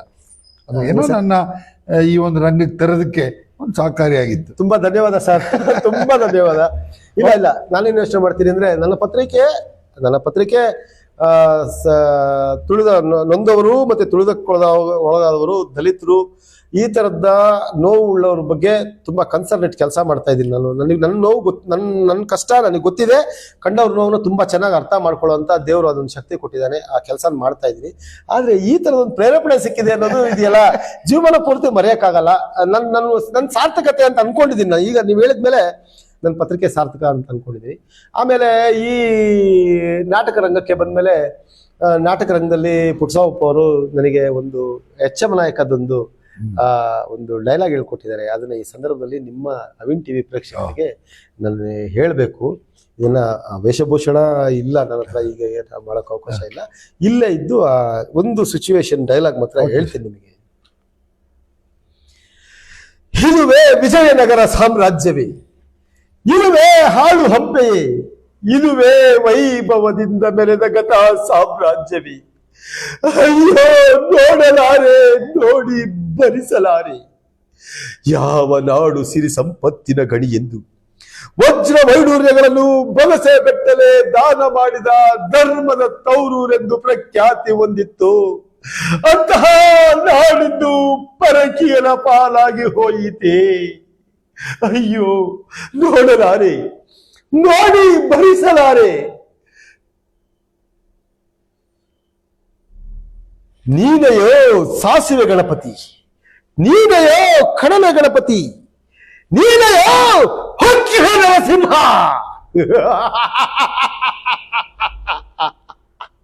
ಶತ್ರುಗಳು ಬಂದು ತನ್ನ ಕೈಕಾಲುಗಳನ್ನು ಛಿದ್ರವಾಗಿ ಕತ್ತರಿಸುತ್ತಿರುವಾಗ ತನ್ನನ್ನು ತಾ ರಕ್ಷಿಸಿಕೊಳ್ಳಲಾಗದ ರಣ ಹೇಳಿ ನನ್ನ ರಾಜ್ಯವನ್ನು ಹೇಗೆ ರಕ್ಷಿಸಬಲ್ಲೆ? ಬೇಡ ಬೇಡ, ನಿಮ್ಮ ರಕ್ಷಣೆಯೇ ಬೇಡ. ಈ ನಾಡನ್ನು ರಕ್ಷಿಸುವ ಹೊಣೆ ನಮ್ಮದಾಗಲಿ. ಕನ್ನಡ ಬೆಳಗಲಿ, ವಿಜಯನಗರ ಅಮರವಾಗಲಿ. ಕನ್ನಡ ಬೆಳಗಲಿ, ವಿಜಯನಗರ ಅಮರವಾಗಲಿ. ಜೈ ಭುವನೇಶ್ವರಿ. ಇದು ನನ್ನ ನಾಟಕದ ತುಂಬಾ ಇಷ್ಟಪಟ್ಟು ಮಾಡುವಂತ ಪಾತ್ರ. ಸಂಗೀತಗಾರನಾಗಿಯೂ ಸಣ್ಣ ಪುಟ್ಟ ಇಲ್ಲ, ಬಿಡ್ತಿರ್ಲಿಕ್ಕೆ ಬಂದಿದ್ದೆ ಅಲ್ಲಿಗೆ. ನೀವು ಹಾಡು ಹೇಳ್ತೀರಿ ಅಂತ ನನ್ನ ಮೆಸೇಜ್ ಬಂದಿದೆ. ಕೊನೆಯದಾಗಿ ಹೇಳ್ಸೋಣ ಅಂತ ಸುಮ್ಮನಿದ್ದೆ. ಫಸ್ಟೇ ಹೇಳಿದ್ರೆ ಇಲ್ಲ, ಒಂದು ಹಾಡನ್ನ, ಅದರಲ್ಲೂ ನಮ್ದೀಗ ಅವಿನ್ ಟಿವಿ ಜೊತೆಗೆ ಅವಿನ್ ಸ್ವರ ಸಂಗಮ ಇರೋದ್ರಿಂದ ಒಂದು 450 ಜನ ಹಾಡುಗಾರರು, ಎಲ್ಲ ಗ್ರಾಮೀಣ ಪ್ರದೇಶದ ಹಾಡುಗಾರರು ಬಕ್ಕಿ ಮಂಜು ಅವರು ಮುನ್ನೆಲೆಗೆ ತಂದಂಥದ್ದು, ಇವತ್ತು ರಾಜ್ಯ ರಾಷ್ಟ್ರ ನೋಡಿದಂಥದ್ದು. ಹೌದು, ಹಾಗಾಗಿ ಒಳ್ಳೆ ಕಾರ್ಯಕ್ರಮ. ನೀವು ಒಬ್ರು ಕಲಾವಿದರಾಗಿ ಒಂದು ಹಾಡು, ನಿಮ್ಮ ಅದರಲ್ಲೂ ಇಷ್ಟವಾದಂಥ ಹಾಡು ಅಥವಾ ಈ ಸಮಾಜಕ್ಕೆ ಮೆಸೇಜ್ ಕೊಡೋಂಥ ಹಾಡು, ಏನಾದ್ರು ಒಂದು ಹಾಡನ್ನು ತಾವು ಹೇಳ್ಬೇಕು ಸರ್. ಈಗ ಏನಾಯ್ತು, ಆಕ್ಚುಲ್ ಆಗಿ ನಮ್ಮ ಕುಟುಂಬದಲ್ಲಿ ನಮ್ಮ ಬ್ಲಡ್ಲಿ ಈ ಸಂಗೀತ ಇದೆ.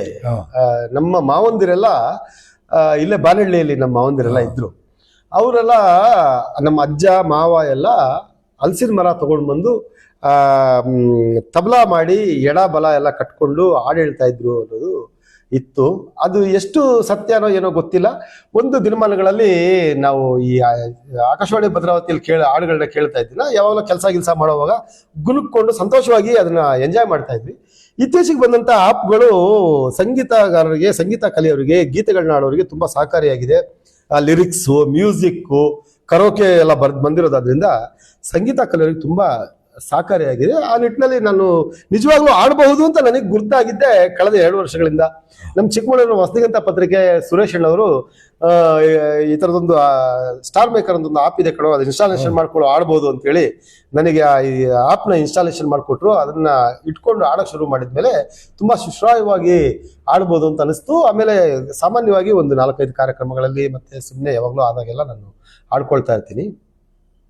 ಈಗ ಇತ್ತೀಚಿನ ದಿನಗಳಲ್ಲಿ ಸಂಗೀತ ಕಲಿಯಕ್ಕೆ ತುಂಬಾ ಈಸಿ ಇದೆ. ಅದನ್ನ ಸ್ಟಾರ್ ಮೇಕರು ಸೇರಿದಂತೆ ತಂತ್ರಜ್ಞಾನ ಬಳಸ್ಕೊಂಡು ಇನ್ನಿಷ್ಟು ಈ ನಮ್ಮ ಪ್ರೇಕ್ಷಕರು ಸಹ ಇನ್ನೂ ಚೆನ್ನಾಗಿ ಕಲೀಲಿ ಅಂತೇಳಿ ನನ್ನ ಆಶಯ. ನನಗೆ ತುಂಬಾ ಇಷ್ಟವಾದ ಹಾಡು ಇತ್ತೀಚೆಗೆ ತತ್ವಪದ ಒಂದು. ನಾನು ತುಂಬಾ ಹಾಡುಗಳನ್ನ ಆಡ್ತೀನಿ, ಆದ್ರೆ ಒಂದು ತುಂಬಾ ಇಷ್ಟವಾದ ಈ ಸಮಾಜಕ್ಕೆ ಏನಾರ ಹೇಳ್ಬೇಕು. ಮೂಕನಾಗಬೇಕು ಮೂಕನಾಗಬೇಕು ಜಗದಲ್ಲಿ ಜ್ವಾಕ್ಯಾಗಿರಬೇಕು, ಕಾಕ ಬುದ್ಧಿ ಕಡೆ ಆಯಿಸಲಾರದೆ, ಕಾಕ ಬುದ್ಧಿ ಕಡೆ ಆಯಿಸಲಾರದೆ, ಲೋಕದ ಗೊಡವಿ ನಿನಗ್ಯಾಕೆ ಬೇಕು, ಮೂಕನಾಗಬೇಕು ಜಗದಲ್ಲಿ ಜ್ವಾಕ್ಯಾಗಿರಬೇಕು, ಮಾತು ಕಲಿಯಬೇಕು ಮಾತಿನ ಅರ್ಥ ತಿಳಿಬೇಕು, ಮಾತು ಕಲಿಯಬೇಕು ಮಾತಿನ ಅರ್ಥ ತಿಳಿಬೇಕು, ಮಾತು ಬಲ್ಲ ಮಹಾ ಜ್ಞಾನಿಯ ಕೂಡ, ಮಾತು ಬಲ್ಲ ಮಹಾ ಜ್ಞಾನಿಯ ಕೂಡ, ಕೋತಿಯಂಗ ಬೆನ್ನತ್ತಿ ಇರಬೇಕು, ಮೂಕನಾಗಬೇಕು ಜಗದೊಳು ಜ್ವಾಕ್ಯಾಗಿರಬೇಕು, ತತ್ವ ತಿಳಿಯಬೇಕು ತತ್ವದ ಮರ್ಮ ತಿಳಿಬೇಕು, ತತ್ವ ಬಲ್ಲ ಮಹಾಜ್ಞಾನಿಯ ಕೂಡ, ಕತ್ತಿಯಂಗ ಬೆನ್ನತ್ತಿ ಇರಬೇಕು, ಮೂಕನಾಗಬೇಕು ಜಗದೊಳು ಜ್ವಾಕ್ಯಾಗಿರಬೇಕು, ಮೂಕನಾಗಬೇಕು ಜಗದೊಳು ಜ್ವಾಕ್ಯಾಗಿರಬೇಕು. ಓಕೆ ಸರ್, ಧನ್ಯವಾದಗಳು. ಸಕಲ ಕಲಾ ವಲ್ಲಭರು. ಸಮಯ ಆಗ್ತಾ ಬಂತು, ಎಲ್ಲ ಇತಿಹಾಸವನ್ನೆಲ್ಲ ಹೇಳಿದ್ದೀನಿ, ನಿಮ್ಮ ಇತಿಹಾಸವನ್ನು. ಮುಂದೊಂದು ದಿನ ಇನ್ನೊಂದು ವಿಚಾರಕ್ಕೆ ಏನಕ್ಕಾದರೂ ಸೇರೋಣ. ಕೊನೆಯದಾಗಿ ಒಂದು ಪ್ರಶ್ನೆ ಸರ್, ಸಾರ್ವಜನಿಕರು ಒಂದು ಮಾತು ಹೇಳ್ತಾರೆ ನಿಮ್ಮ ಬಗ್ಗೆ, ಸಿಟ್ಟು ಜಾಸ್ತಿ, ಏಕಪಕ್ಷೀಯ ನಿರ್ಧಾರ ತಗೊಳ್ತಾರೆ ಅಂತ, ನಿಜನಾ ಸರ್? ಏಕಪಕ್ಷೀಯ ನಿರ್ಧಾರ ಅಂತ ನನಗೆ ಯಾವತ್ತೂ ಅನಿಸಿಲ್ಲ. ನನ್ನ ಪತ್ರಿಕೆ ವಿಚಾರ, ನನ್ನ ವೈಯಕ್ತಿಕ ವಿಚಾರಗಳನ್ನ ನಾನು ವೈಯಕ್ತಿಕವಾಗಿ ಏಕಪಕ್ಷೀಯ, ನನ್ನ ಮನೆಗೆ ನಾನು ಒನ್ಲಿ ನಾನೇ ಯಜಮಾನ, ನನ್ನ ಮನೆ ವಿಚಾರ. ಆದರೆ ನನ್ನ ಸಂಘ ಸಂಸ್ಥೆಗಳಲ್ಲಿ ಬಂದಾಗ ಪ್ರತಿ ವಿಚಾರನೂ ಎಲ್ಲರನ್ನೂ ಸಣ್ಣವರಿಂದ ಇಡೀ ನನ್ನ ಪತ್ರಿಕೆ, ನನ್ನ ಪ್ರೆಸ್ ಕ್ಲಬ್ನ ಎಲ್ಲ ಸದಸ್ಯರನ್ನ ಯಾರನ್ನು ಬೇಕಾದ್ರೂ ಕೇಳಿ ನೋಡಿ, ನಾನೇನೇ ನಿರ್ಧಾರ ಮಾಡ್ತೀನಿ ಅಂತಂದ್ರೂ ಕೂಡ ಅವ್ರನ್ನ ಕೇಳಿ ಎಲ್ಲ ಒಪ್ಪಿದ್ರೆ ಮಾತ್ರ ಮಾಡ್ತೀನಿ ಕೆಲಸ, ಇಲ್ಲಿಂದ ಇಲ್ಲಿಂದ ವಿಮುಖನಾಗ್ತೀನಿ. ಸಿಟ್ಟು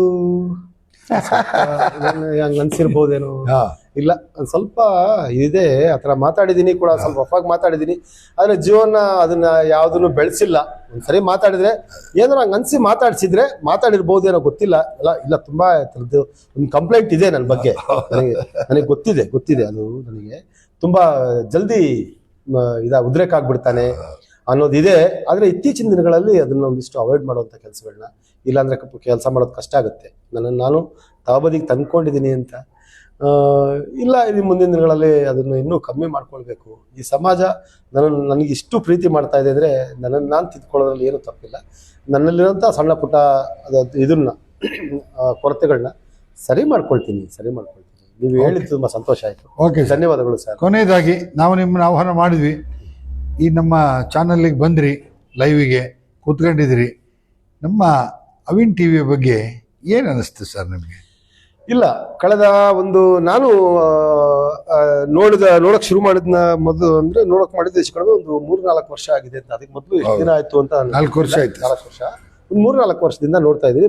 ಬಕ್ಕಿ ಮಂಜು ಅವರು ಸೇರಿದಂತೆ ಸ್ನೇಹಿತರು ಅವಿನ್ ಸ್ವರ ಸಂಗಮ ಅಂತೇಳಿ ನಡೆಸ್ತಾ ಇರ್ತಾರೆ. ಅದನ್ನ ನೋಡ್ತಾ ಇರ್ತೀನಿ. ಈಗ ಗೀತೆಗಳನ್ನ ಆಡೋದ್ರ ಮೂಲಕ ಒಂದಿಷ್ಟು ಪ್ರತಿಭೆಗಳನ್ನ ಈ ಸಮಾಜದ ಈ ಮೂಡಿಗೆರೆ ಅಂತ ಊರಲ್ಲಿ, ಸಣ್ಣ ಊರಲ್ಲಿ, ಇಲ್ಲಿ ಯಾವುದೇ ಇದಿಲ್ಲ, ಇನ್ಕಮಿಂಗ್ಸ್ ಏನು ಇಲ್ಲ, ಜಾಹೀರಾತುಗಳು ಯಾರು ಕೊಡಲ್ಲ, ನೀನ್ ಮಾಡಪ್ಪ ಅಂತೇಳಿ ಜಾಹೀರಾತುಗಳು ಯಾರು ಕೊಡಲ್ಲ. ಅಂಥದ್ದು ಯಾವುದೇ ಒಂದು ಪ್ರತಿಫಲಾಪೇಕ್ಷೆ ಇಲ್ಲದೆ ಅವಿನ್ ಟಿವಿ ಅಂತೇಳಿ ಒಂದು ಮಾಡ್ಕೊಳ್ತಾ ಈ ಒಂದಿಷ್ಟು ಜನಗಳನ್ನ ಪ್ರೇರೇಪಿಸ್ತಾ ನನ್ನಂತ ಅವ್ರನ್ನು ಇಲ್ಲಿ ಕರ್ಕೊಂಡು ಬಂದು ಕೂರಿಸಿ ಮಾತಾಡಲು ಅವಕಾಶ ಮಾಡಿಕೊಟ್ಟಿದೆ.